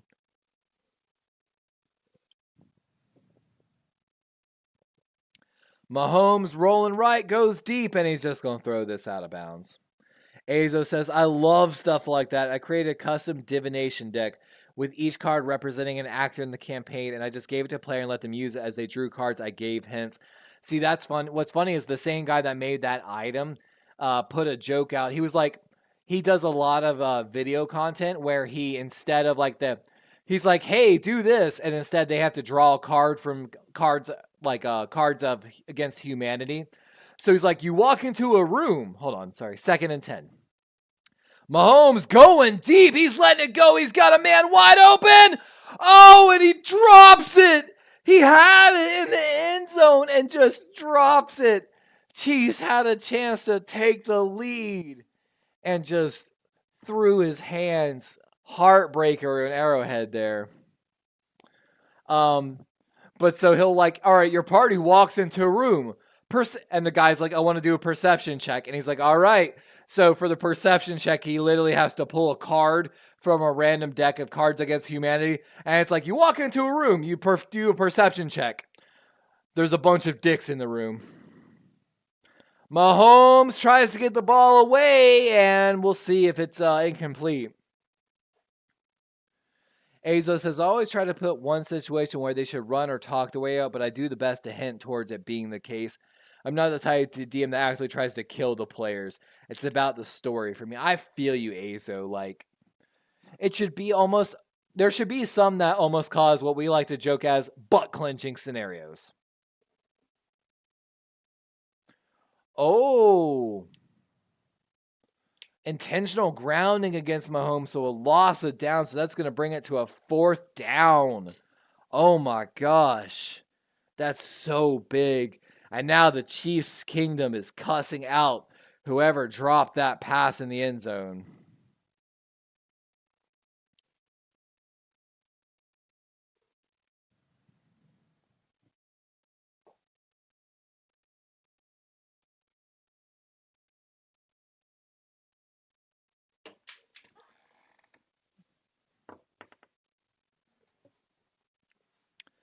Let's go, Eagles. Doom, doom, doom, doom, doom. Let's go, Eagles.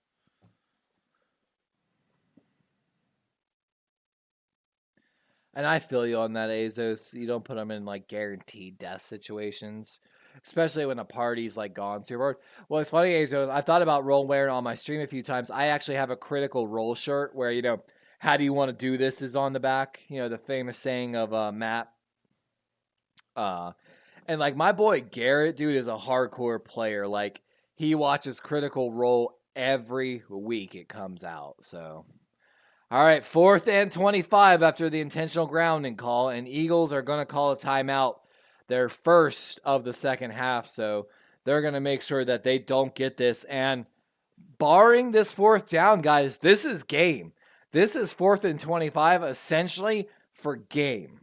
You know what I'm saying? Yeah, Azo, I agree. Only if they don't do something stupid.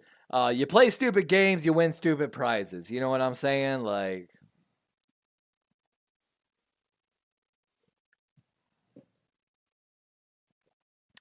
and I'm gonna be honest, guys. 1,350 views. One of our lowest counts for our streams in a while, to be honest. But it's at the same time, it's not my normal view streaming schedule. Here we go. 4th and 25. Mahomes has got a good pocket. He slings it. And off the hands of his receiver. Incomplete.